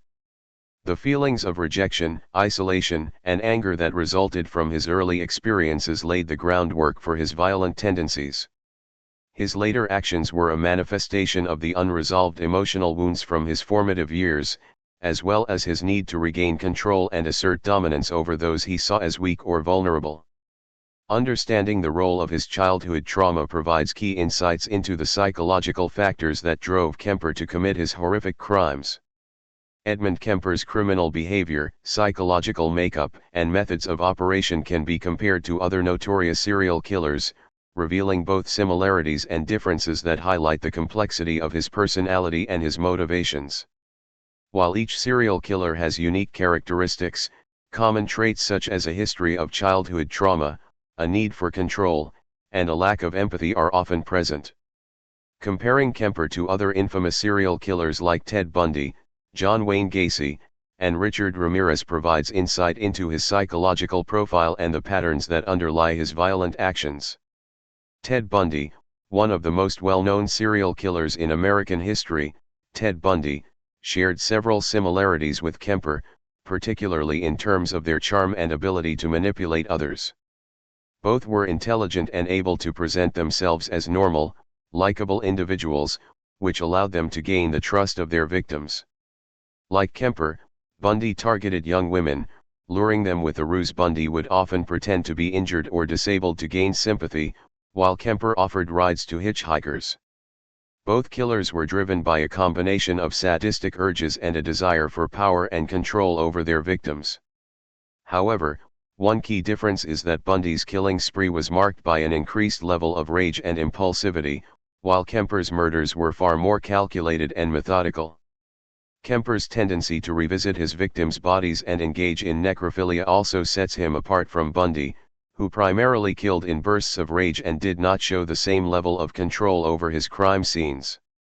John Wayne Gacy, known as the Killer Clown, was another serial killer who targeted young men and boys, and his crimes were characterized by a mixture of premeditation and manipulation. Like Kemper, Gacy had a history of childhood trauma and abuse, which contributed to his later violent behavior. Gacy, however, differed from Kemper in that he often used his position of authority. He was a well-known community member and local businessman to lure his victims. Both Gacy and Kemper had significant issues with control and power, though Gacy's violence was often sexual, and he would bury his victims under his house, making his actions highly secretive. Kemper, on the other hand, took his victims back to his home where he engaged in post-mortem sexual acts and dismemberment. While both men had a need to dominate, Gacy's dual persona as a respected member of society contrasts with Kemper's largely isolated and withdrawn life, even though both used their charm to manipulate others. Richard Ramirez, known as the Night Stalker, Richard Ramirez had a very different modus operandi from Kemper. Ramirez's victims were chosen randomly, and his murders were often spontaneous and marked by violence, with no specific pattern or relationship to his victims. Unlike Kemper, who specifically targeted women, Ramirez's killings were not driven by the same need for control over a specific gender or revenge against a parent. However, both killers exhibited similar levels of emotional detachment, and both were influenced by early childhood trauma. Ramirez's trauma was related to witnessing violence and experiencing abuse at a young age, which shaped his later violent tendencies. While Ramirez's killings seemed driven by a combination of lust, thrill, and satanic rituals, Kemper's were driven more by a desire for revenge, control, and domination, especially over women. Key differences: while Kemper, Bundy, Gacy, and Ramirez all shared traits common to many serial killers such as childhood trauma, lack of empathy, and a need for control, Kemper's behavior was distinguished by his calm demeanor, intellectual capacity, and the methodical nature of his killings. He was able to manipulate others through charm and appear harmless, which allowed him to lure his victims with little suspicion. His confessions were chillingly rational, and he did not show the same level of emotional volatility as Bundy or Gacy. Kemper's specific focus on women, particularly his desire for revenge against his mother, also set him apart from other killers who targeted a broader range of victims. In conclusion, Kemper shared several characteristics with other notorious serial killers, including childhood trauma, emotional detachment, and a need for control. However, his cold, intellectual demeanor, methodical approach to murder, and deeply personal motivations, especially his obsession with his mother, distinguish him from others like Ted Bundy, John Wayne Gacy, and Richard Ramirez. His crimes are marked by a chilling blend of sadistic pleasure, calculated manipulation, and an unsettling lack of remorse, making him one of the most terrifying serial killers in history. Edmund Kemper's psychology and criminality have been widely discussed and analyzed by experts in the fields of criminal psychology, psychiatry, and criminology. His case provides a chilling look into the complex psychological makeup of a serial killer, blending elements of childhood trauma, personality disorders, and sadistic tendencies. Expert opinions on Kemper have highlighted both his intelligence and his chilling lack of empathy, which made him particularly dangerous. The following provides an overview of key expert opinions on his psychological profile and the factors contributing to his criminality. Psychopathy and antisocial personality disorder, ASPD.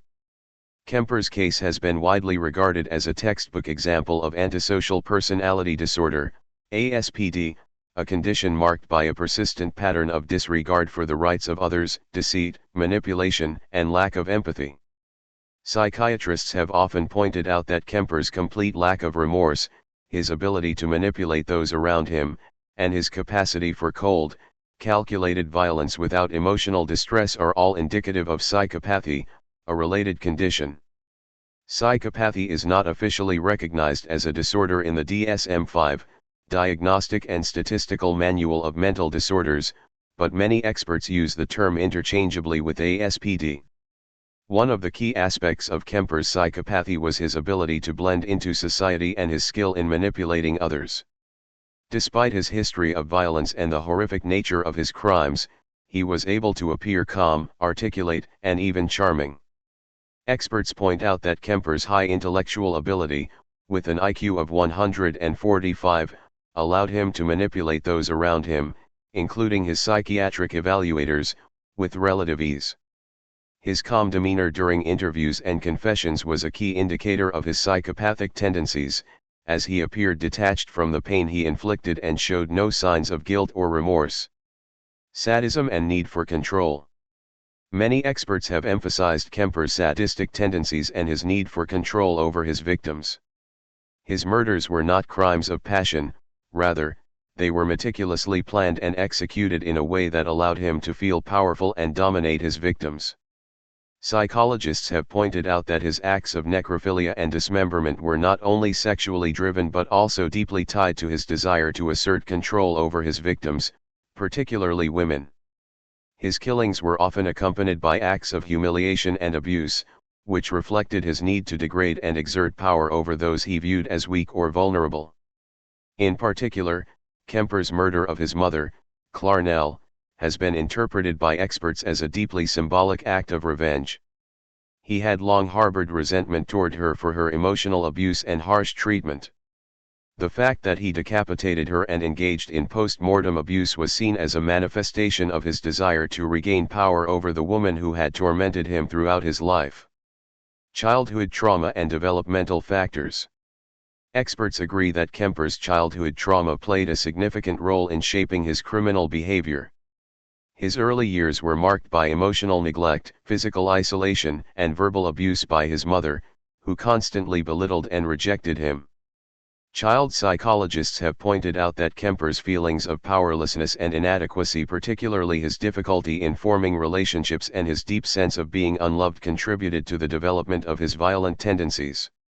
The fact that Kemper was placed in an environment where his emotional and psychological needs were ignored made him more susceptible to developing a warped sense of entitlement and a need to assert control over others. Furthermore, Kemper's early cruelty to animals and his obsession with violence in his youth were seen by experts as early warning signs of his later homicidal tendencies. His killing of small animals during childhood was an outlet for his growing aggression and a sign of his emerging sadistic traits. Many experts believe that these early behaviors are often precursors to later violence in psychopathic individuals. Psychological detachment and lack of remorse. Kemper's ability to discuss his murders in a calm, almost detached manner has been a central point of analysis for psychologists. Experts have noted that his emotional detachment during his confessions suggested a complete lack of empathy for his victims. Despite the horrific nature of his crimes, he seemed more focused on the intellectual process of describing them rather than expressing any form of regret or sorrow. This lack of emotional involvement is a key characteristic of psychopathy, where individuals may view others as objects to be controlled or manipulated rather than as human beings with rights and feelings. Impact of his treatment in psychiatric institutions. Kemper's time in psychiatric institutions, including Atascadero State Hospital after the murder of his grandparents, is often cited as a critical moment in his psychological development.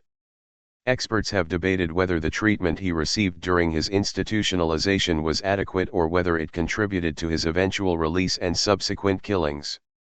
During his time at Atascadero, Kemper was diagnosed with paranoid schizophrenia, though this diagnosis was later reconsidered. Many professionals have suggested that his psychiatric evaluation at the time may have been inadequate or influenced by his ability to present himself as mentally stable, furthering his later ability to manipulate professionals and avoid being fully understood. Edmund Kemper's case has had a significant impact on the field of criminal psychology and criminal profiling. His complex psychological makeup, combined with the methodical nature of his crimes and his ability to manipulate both the people around him and the criminal justice system, helped shape modern understanding of serial killers. Kemper's case provided key insights into the psychological motivations behind serial murder and highlighted the importance of psychological profiling in identifying and capturing such killers. Advances in understanding psychopathy and personality disorders. Kemper's actions and psychological evaluations were pivotal in the development of the understanding of psychopathy and antisocial personality disorder, ASPD. Experts in criminal psychology recognized early on that Kemper exhibited classic traits of psychopathy, such as a lack of empathy, manipulative behavior, and an ability to deceive others with superficial charm. His high IQ, coupled with his ability to remain calm and rational even during his confessions, made him an ideal subject for psychologists interested in studying the mind of a serial killer. His case further solidified the link between childhood trauma, particularly emotional abuse and neglect, and the development of violent tendencies in adults. Kemper's severe emotional and physical isolation as a child, coupled with the ongoing abuse by his mother, contributed to the development of his deeply ingrained psychopathy.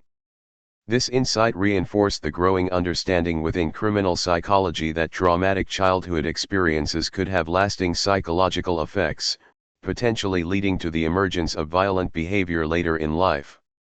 Serial killer profiling and behavioral analysis. Kemper's case also had a profound influence on the development of criminal profiling as a tool used by law enforcement to track and apprehend serial killers.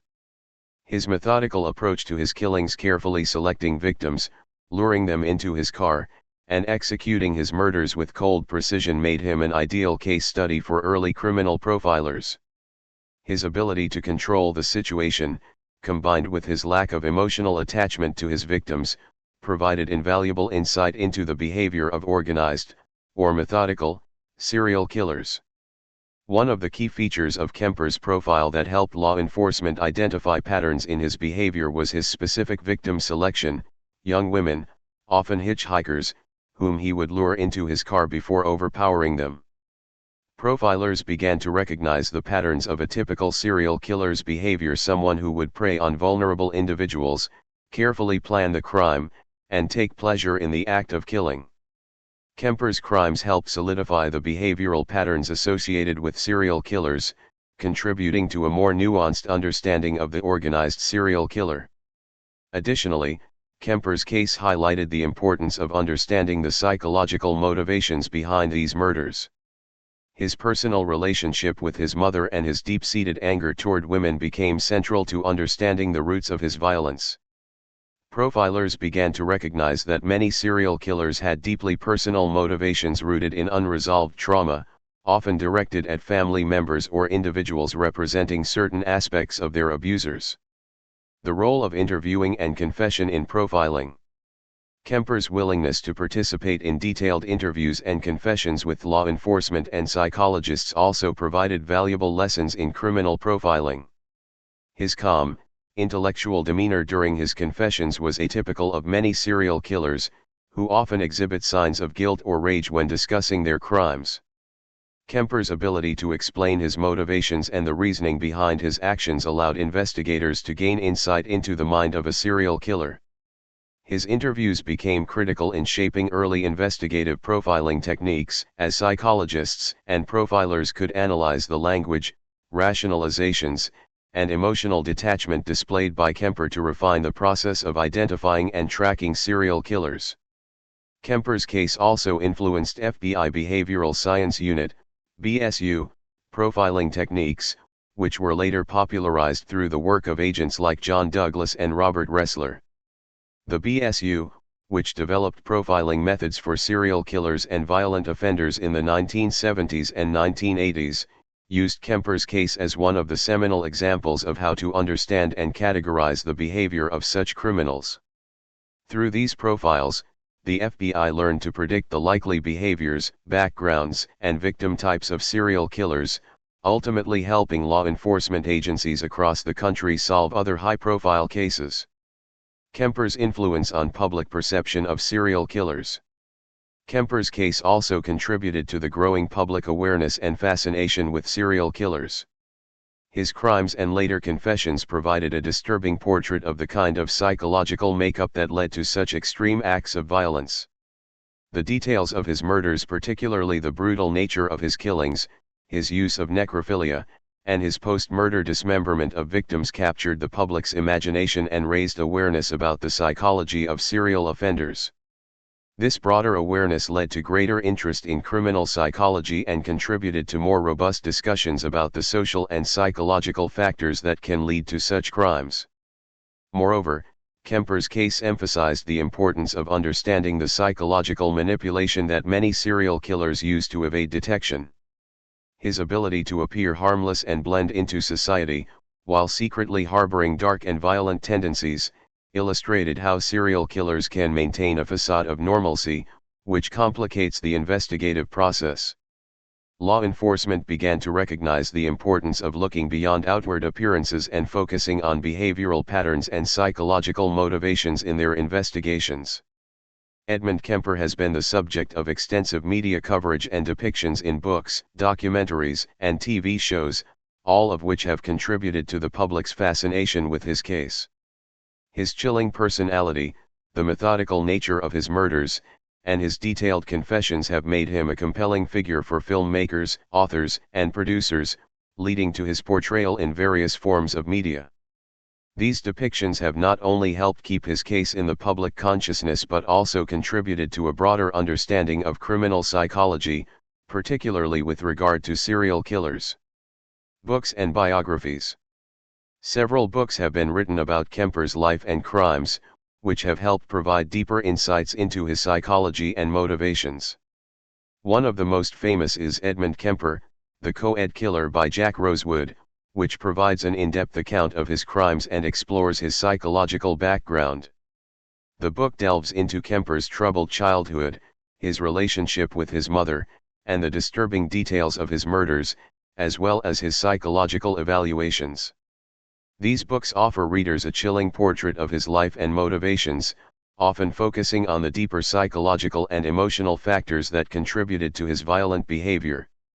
Another key book that discusses Kemper in the broader context of serial killers is Mindhunter, Inside the FBI's Elite Serial Crime Unit by John E. Douglas and Mark Olshaker.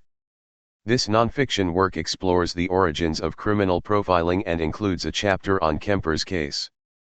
Douglas, a former FBI agent and one of the pioneers of criminal profiling, provides first-hand insights into his interviews with Kemper. In the book, Kemper is depicted as a highly intelligent and manipulative individual, and his case is used as a key example in developing profiling techniques that have since been applied to other serial killers. Documentaries. Kemper's story has been the focus of several documentaries, some of which feature interviews with Kemper himself, making them invaluable for understanding his mindset. One of the most notable documentaries is The Co-Ed Killer, The Ed Kemper Story, 1991, which features an interview with Kemper as well as footage from his time in prison. In the documentary, Kemper discusses his motivations, his upbringing, and his experiences with psychiatric treatment. His ability to speak so calmly and openly about his horrific crimes while showing little remorse is both disturbing and fascinating, offering viewers a rare glimpse into the mind of a serial killer. Another important documentary is The Mind of a Monster, part of the Real Crime series, which explores Kemper's case in detail. It examines his early life, his murders, and the psychological factors behind his criminal behavior, including interviews with experts in criminal psychology. Documentaries like these help the audience better understand not only the facts of Kemper's crimes but also the complex mental health issues that may have contributed to his actions. TV shows and dramatizations. Kemper's story has also been portrayed in several dramatizations, most notably in the Netflix series Mindhunter, 2017 to 2019, created by David Fincher. The show, which is based on the book Mindhunter, Inside the FBI's Elite Serial Crime Unit, features a character based on Kemper, portrayed by actor Cameron Britton. This depiction of Kemper is one of the most memorable and disturbing portrayals of any serial killer in recent TV history. In Mindhunter, Kemper is shown as a calm, articulate, and manipulative individual, traits that were characteristic of his real-life persona. His chilling interviews with FBI agents Holden Ford and Bill Tench are some of the most memorable moments of the series. The character is portrayed as both a highly intelligent and deeply unsettling individual, with Britton's performance receiving widespread acclaim for capturing the disturbing calmness of Kemper's real-life personality. Kemper has also been featured in other crime dramas and documentaries about serial killers, including episodes in the popular crime series Criminal Minds and the Ted Bundy tapes on Netflix. These depictions typically focus on the psychological factors behind his crimes and explore the idea that Kemper, like many other serial killers, was able to manipulate those around him by presenting himself as harmless. In these shows, his intellectual and manipulative qualities are often emphasized, making him a particularly chilling figure among the pantheon of infamous serial killers. Public fascination and impact. The portrayal of Kemper in books, documentaries, and TV shows has played a significant role in shaping the public's understanding of serial killers and their psychology. By humanizing him to a degree, these depictions show how a seemingly normal person can harbor deep, violent tendencies, which is a theme central to the fascination with serial killers. Kemper's story, with his ability to charm and manipulate those around him, illustrates the terrifying duality that exists within many serial killers. His calm demeanor during interviews and his chilling rationalizations for his murders provide a deep dive into the mind of a psychopath, making his case one of the most studied and discussed in criminal psychology. At the same time, these portrayals have sparked debates about the ethics of sensationalizing real-life killers. While some believe these depictions are necessary to educate the public and further criminal investigations, others worry that they may inadvertently romanticize the killers and glorify their actions, rather than focusing on the victims.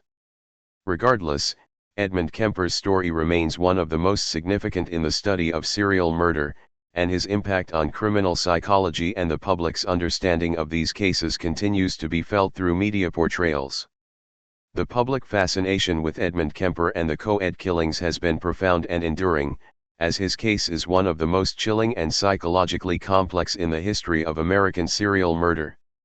The combination of Kemper's methodical nature, his ability to blend into society, and the horrific nature of his crimes has captivated the public's imagination for decades. His case highlights the terrifying duality of his persona, appearing as a gentle giant while secretly committing gruesome murders. This contrast, along with the specific targeting of young women, made Kemper's case particularly compelling to both the public and criminologists alike. The nature of the murders and victim selection. The co-ed killings named for Kemper's targeting of young women, primarily hitchhikers and college students, were deeply shocking because of their brutality, but also because of the calculated, almost clinical way in which Kemper executed them. His victims, typically women in their late teens or early 20s, were vulnerable and often hitchhiking.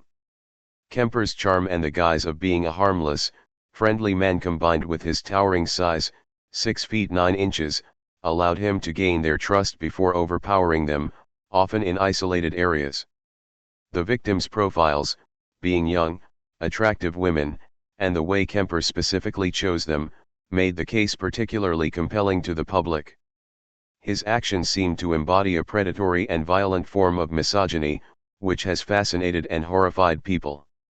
The murders weren't random acts of violence, they were part of a pattern of targeting women, particularly those who resembled his mother or had characteristics he resented, which created a symbolic layer to his crimes. Psychological profile and media sensationalism. Kemper's psychological profile played a major role in the public's fascination. His psychopathy and antisocial personality disorder, APD, were evident in his cold, rational demeanor, even when discussing the brutal murders he committed. His ability to articulate his actions in an almost detached, intellectual manner during interviews made him a chilling subject for criminologists and the general public alike. Kemper was notably calm and lucid when discussing his crimes, showing no remorse or emotional distress, which made his interviews captivating to watch and hear. This element of calmness in the face of extreme violence also added to his eerie appeal in the media. Kemper's high intelligence, IQ of 145, and ability to manipulate others, including psychiatrists, highlighted how a seemingly normal, even friendly individual could harbor a deep, violent darkness. The juxtaposition of his size and his calculated nature heightened the psychological complexity of his character, making him a compelling figure for both journalists and true crime enthusiasts. Media coverage and sensationalized narratives. Kemper's case received extensive media coverage, which only fueled public interest.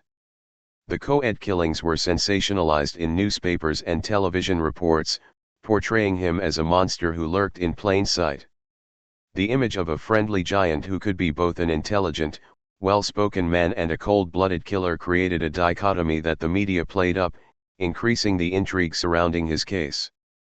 His ability to lead an outwardly normal life while committing horrific crimes made him a textbook example of the hidden monster archetype, a trope that has been used in numerous crime documentaries and books since. Documentaries, books, and TV shows about serial killers, especially those focused on the co-ed killings, have continued to perpetuate the public's interest in Kemper. In shows like Mindhunter on Netflix, Kemper's character was portrayed as a calm, intelligent serial killer who provided valuable insights into the psychology of other killers. This dramatization, though fictionalized, used Kemper's real-life personality and crimes to create an unsettling portrayal of the mind of a serial killer. Psychological and cultural fascination. The fascination with Kemper also ties into a broader cultural interest in true crime and serial killers.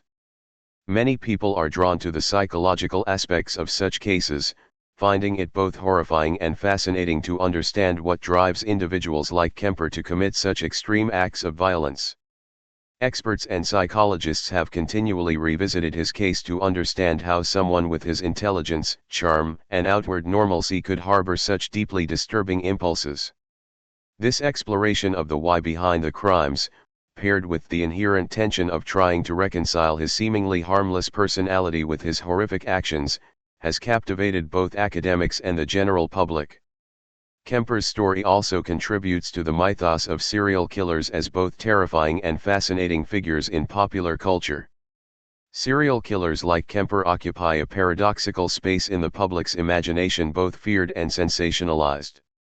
They become almost archetypal villains, their psychology and crimes explored endlessly in documentaries, books, and films. Edmund Kemper's ongoing interest in interviews and statements he made while incarcerated has continued to captivate the public and the criminal psychology community. His ability to articulate the motivations behind his murders with chilling clarity and detachment has made him one of the most studied serial killers in history. Kemper's interviews and confessions, which he freely gave to both law enforcement and the media, provide a rare, in-depth view into the mind of a psychopath. These statements, often delivered in a calm, intellectual manner, offer crucial insights into his psychological makeup, motivations, and the inner workings of his mind. Unusual detachment and intellectualism. One of the most disturbing aspects of Kemper's interviews is his dispassionate and intellectual tone when discussing his murders. Despite the extreme violence of his crimes, Kemper spoke about them with chilling calmness, often explaining his actions in a methodical, almost academic manner. This detachment and lack of remorse were striking, as most serial killers display some form of emotional reaction, whether guilt, pride, or rage, when discussing their crimes. Kemper, however, demonstrated a profound lack of empathy and remorse for the suffering he caused his victims. He described the murders as if they were part of a routine, detailing his actions without any visible emotional distress, which made his interviews even more unsettling. Psychologists have been particularly interested in his ability to analyze his own behavior. Kemper often explained his need for control and power over his victims, describing how he would kill and sexually abuse them post-mortem in a way that made him feel superior and in complete control. His openness about his need for domination, particularly toward women, reflected deep-seated misogyny and his unresolved trauma from childhood, notably his abusive relationship with his mother. This level of introspection was rare for a serial killer and provided critical insight into his psychology. The role of interviews in profiling and research. Kemper's willingness to engage in interviews has made him a valuable resource for criminologists and psychologists seeking to understand serial killers. His interviews provided key material for criminal profilers, such as those in the FBI's Behavioral Science Unit, who studied his case to help develop early profiling techniques.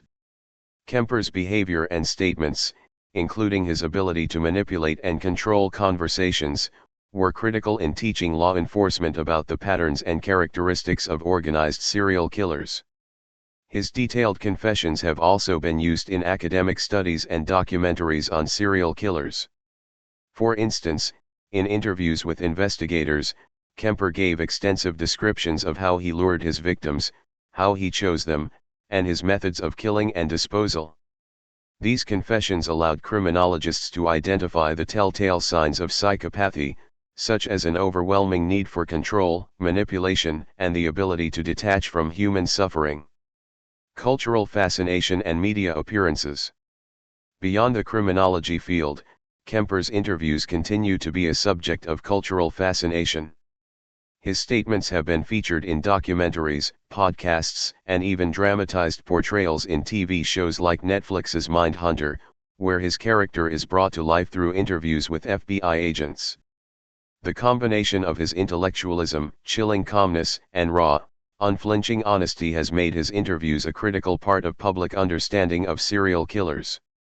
His statements serve as a powerful reminder of the dual nature of many serial killers, seemingly ordinary individuals capable of unfathomable violence. Kemper himself seems to take some measure of satisfaction in his status as a notorious figure, as evidenced by the fact that he continues to engage in interviews with journalists and criminal experts. These interactions have kept him in the public eye for decades, and the ongoing interest in his case has only grown as more information about his personality and motivations has come to light. His interviews offer a rare window into the mind of a serial killer who was not only capable of horrific violence but also had the ability to explain and rationalize it in an unerringly lucid manner. Ed Kemper's case has provided invaluable lessons for law enforcement and the criminal justice system, particularly in areas such as criminal profiling, investigative techniques, and understanding the psychology of serial killers. His methodical approach to his crimes and his ability to manipulate those around him have highlighted several key lessons that have improved the way serial crimes are investigated and understood. Criminal profiling and behavioral analysis. One of the most significant lessons from Kemper's case is the importance of criminal profiling. His killings followed a clear pattern, with his victims typically being young women, often hitchhikers, whom he lured with offers of a ride. His ability to appear harmless, being a charming, well-spoken, and imposing figure, illustrates how crucial it is for investigators to look beyond a suspect's outward appearance and focus on behavior patterns. Kemper's case reinforced the necessity of identifying victimology, the study of victims, and crime scene analysis as essential components in profiling serial killers. Profilers use these elements to predict the behavior of the killer, their psychological makeup, and potential future victims. Psychological insight and understanding the killer's mindset. Kemper's case also emphasized the need for law enforcement to consider the psychological aspects of a criminal's behavior. His ability to manipulate those around him, especially law enforcement and psychiatrists, demonstrated how vital it is for investigators to understand the criminal mind, particularly with regard to psychopathy and antisocial personality disorder. Kemper's calm demeanor, intellectual capacity, and rationalization of his crimes highlighted the need for law enforcement to be aware that serial killers often don't display overt signs of violence in their everyday interactions, making them harder to identify. His case led to better techniques for recognizing manipulative behavior and the signs of psychopathy. The importance of victim behavior and prevention. Kemper's targeting of vulnerable individuals, primarily young women who were often hitchhiking, showed law enforcement the importance of understanding victim behavior in the context of crime prevention. While Kemper was highly manipulative, his victims often put themselves in vulnerable positions by hitchhiking or traveling alone. This aspect of his crimes led to increased public awareness about the dangers of hitchhiking and contributed to changes in safety recommendations for young women and travelers. Effective use of interviews and confessions. Finally, Kemper's willingness to provide detailed confessions and participate in interviews proved invaluable for understanding the mind of a serial killer. His insights were used to refine criminal profiling techniques, which have since become a crucial tool for law enforcement when investigating serial crimes. Overall, Kemper's case underscored the importance of understanding criminal psychology, using behavioral analysis, and continually refining investigative methods to better understand and apprehend serial offenders. Ed Kemper, also known as the Co-Ed Killer, was one of the most notorious serial killers in American history. Born on December 18, 1948, in Burbank, California, Kemper grew up in a dysfunctional and abusive household. His parents' tumultuous relationship and eventual divorce left him with a deeply troubled emotional foundation. His mother, Clarnell, was particularly cruel, emotionally abusive, and controlling, which fueled his resentment toward women, especially her. This relationship became a central factor in his later criminal behavior. Kemper's criminal trajectory began early, when at the age of 15, he murdered his paternal grandparents in 1964. He shot and killed them in their home, which led to his commitment to a psychiatric institution. Despite his violent tendencies, Kemper was deemed to have potential for rehabilitation and was released at the age of 21, returning to live with his mother in Santa Cruz, California. In 1972, Kemper began a killing spree that would span over a year and claim the lives of 10 victims. His first victims were 2 young women, Mary Ann and Betty Lou, whom he picked up as hitchhikers and then murdered. Over the next year, he targeted more women, all of whom were vulnerable and often hitchhiking alone. Kemper's method was chillingly consistent. After picking up his victims, he would overpower them, kill them, and then take their bodies back to his home, where he would engage in acts of necrophilia and dismemberment. In 1973, Kemper's killing spree culminated with the brutal murder of his mother, Clarnell. After an argument, he shot her in the head, decapitated her, and engaged in post-mortem abuse. He also killed her best friend, Sally Hallett, to prevent her from discovering the crime. After the murders, Kemper turned himself into the police, calmly confessing to the killings and leading officers to the bodies. Kemper's interviews and confessions provided chilling insights into his psychological makeup, revealing a man who was capable of intellectualizing his horrific actions without remorse. He was convicted of 8 counts of first-degree murder and sentenced to life in prison, where he remains today. His case continues to be studied by criminal psychologists and criminologists for its insights into the mind of a serial killer and the psychological factors that drive such extreme violence. The lasting impact of Edmund Kemper's murders on the victims' families and the community has been profound and far-reaching. His killing spree, which took the lives of 10 people, including 6 young women, his mother, and her best friend, devastated not only the victims but also left a long-lasting emotional and psychological toll on the families and the local community in Santa Cruz, California. For the families of Kemper's victims, the loss was indescribable. Many of the victims were young women with promising futures, including college students who had their lives tragically cut short. The families were left to grapple with the shock of losing their loved ones in such brutal and senseless ways. The parents of the victims, particularly the mothers, often struggled with feelings of guilt and disbelief, questioning if they could have done something to protect their children. The traumatic nature of their deaths, combined with the prolonged investigation and media attention, kept the wounds open and raw for many years. For some families, the impact was even more personal. Kemper's murder of his own mother, Clarnell, had a devastating effect on her family. Clarnell's death was not only a personal tragedy but also an emotionally complex situation, as it revealed the deep-seated resentment Kemper had toward his mother. The emotional abuse that Clarnell subjected him to throughout his childhood had created a rift that was never healed, and her death, in many ways, closed the painful chapter of their relationship. The broader Santa Cruz community was also deeply affected by the killings.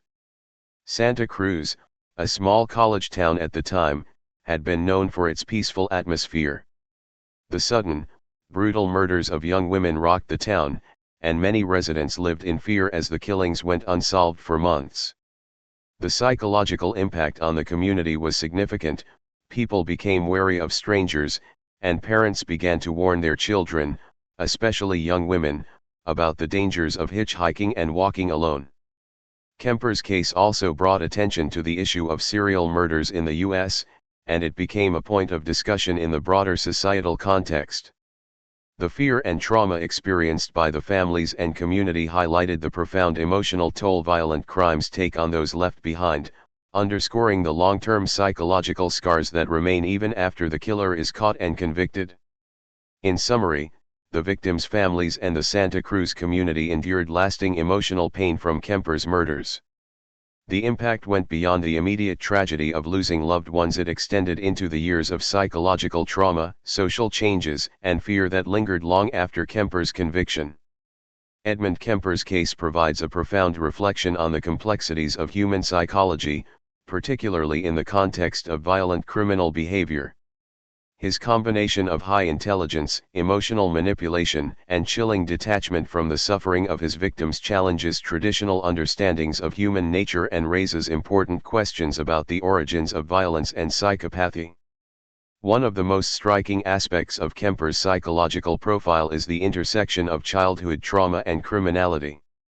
His abusive and neglectful relationship with his mother, Clarnell, is often cited as a major factor that contributed to his violent tendencies. The emotional and physical mistreatment he endured as a child, along with the ongoing emotional abuse throughout his life, played a critical role in shaping his psychological makeup.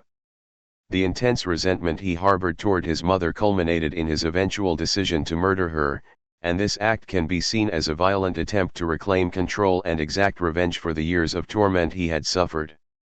Kemper's case underscores how deeply unresolved childhood trauma can affect one's emotional development and sense of self, potentially laying the groundwork for violent tendencies. At the same time, Kemper's ability to manipulate others, whether it was gaining the trust of his victims, deceiving psychiatrists, or even fooling law enforcement, shows the complexity of psychopathy.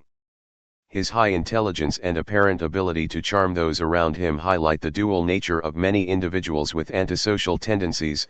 On one hand, they may appear completely normal and even likable, while on the other, they harbor deeply disturbed thoughts and violent impulses. This duality is central to understanding the psychological complexity of serial killers, as it reveals how the human mind can simultaneously harbor both normal and disturbing behaviors.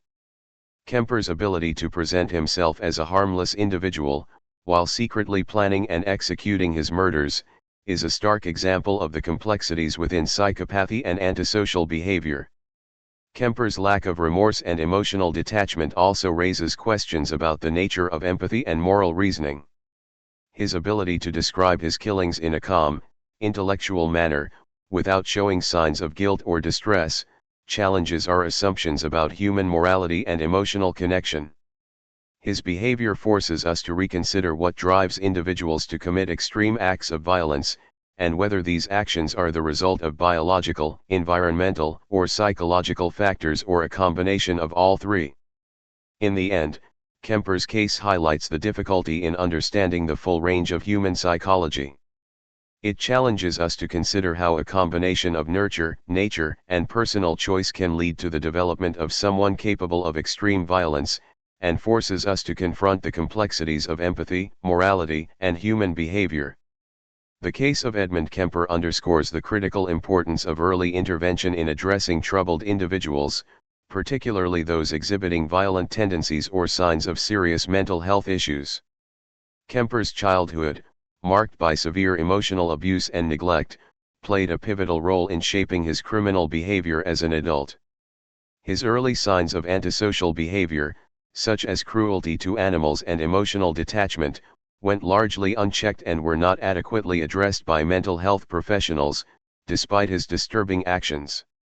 Early intervention could have potentially altered the trajectory of his life, reducing the risk of his later violence. Kemper's troubled youth began with a toxic family environment, especially his relationship with his mother, Clarnell, whose emotional abuse and neglect left deep psychological scars. Experts have long argued that when children experience trauma, especially in the form of neglect, abuse, or abandonment, it can profoundly impact their emotional development and psychological health.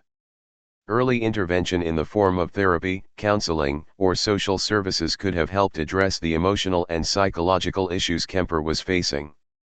In fact, his early violent behavior, such as his killing of animals and the murder of his grandparents at the age of 15, could have been flagged by mental health professionals as red flags for future violent behavior. Instead, Kemper was placed in a psychiatric institution after the murders of his grandparents but was released after just 5 years, despite his history of violent tendencies. Had there been more comprehensive mental health assessments and closer monitoring, Kemper's case might have been handled differently, possibly preventing the escalation of his violent behavior. Early intervention can be particularly crucial in helping to manage individuals exhibiting traits of psychopathy or antisocial personality disorder, as these conditions can be difficult to diagnose and treat but are often more manageable with early support and intervention. In Kemper's case, the lack of proper treatment, along with his early release from the psychiatric facility, demonstrated a significant failure in the mental health and criminal justice systems. His case illustrates how early behavioral signs, especially those linked to aggression or cruelty, must be taken seriously, with appropriate intervention to address underlying emotional or psychological issues. Addressing these issues early, through therapy or appropriate psychological care, might have prevented Kemper from becoming a serial killer. In conclusion, early intervention is essential in preventing troubled individuals from becoming violent criminals. By identifying and treating psychological issues at an early age, it is possible to reduce the risk of escalation and prevent future harm to others. Kemper's life and crimes serve as a powerful reminder of how early, proactive care and intervention can potentially alter the course of an individual's life, preventing unnecessary violence and tragedy. Edmund Kemper holds a notorious place in criminal history as one of the most chilling and methodical serial killers in American history. His case is particularly significant due to his unique combination of intelligence, charm, and a complete lack of remorse, making him a subject of both fascination and fear. Kemper's murders, which primarily targeted young women, as well as his eventual killing of his mother and her friend, showcased a deeply disturbing psychological profile that continues to be studied by criminologists and psychologists alike. Kemper's methodical and calculated approach to his killings set him apart from other serial killers. Unlike many who act on impulse or under a cover of rage, Kemper's crimes were executed with chilling precision and planning. He lured his victims with offers of rides, often choosing young women hitchhiking alone, an easy target for someone who could gain their trust quickly. After killing them, Kemper engaged in acts of necrophilia and dismemberment, often keeping parts of his victims as trophies, which reflected his need for control and power over them. This level of premeditation, along with his ability to manipulate those around him, made him particularly dangerous. What makes Kemper's place in criminal history even more disturbing is the fact that he was able to present himself as a harmless, well-spoken individual, allowing him to blend into society and avoid suspicion for much of his life. He was a towering figure, standing at 6'9" tall, and his intelligence, he had an IQ of 145 combined with his calm demeanor, allowed him to manipulate and deceive people, including law enforcement, into underestimating him. He even underwent psychiatric evaluations and was released from a psychiatric hospital after the murders of his grandparents, despite clear signs of violent tendencies. This failure in the psychiatric system and criminal justice system contributed to the escalation of his crimes. Kemper's confessions and interviews have made him a widely studied figure in criminology. He freely described his motivations, offering valuable insight into the psychology of serial killers. His rational and unemotional descriptions of his crimes showcase the depth of his psychopathy, as well as the complexity of the human mind when shaped by trauma, mental illness, and the desire for control. In conclusion, Edmund Kemper's legacy in criminal history is defined by the chilling combination of his intelligence, methodical killing spree, and lack of remorse. His case continues to be studied for its psychological complexity, shedding light on the dark recesses of the human psyche and the potential dangers of unaddressed trauma and mental illness. Thanks for watching and subscribe for more updates.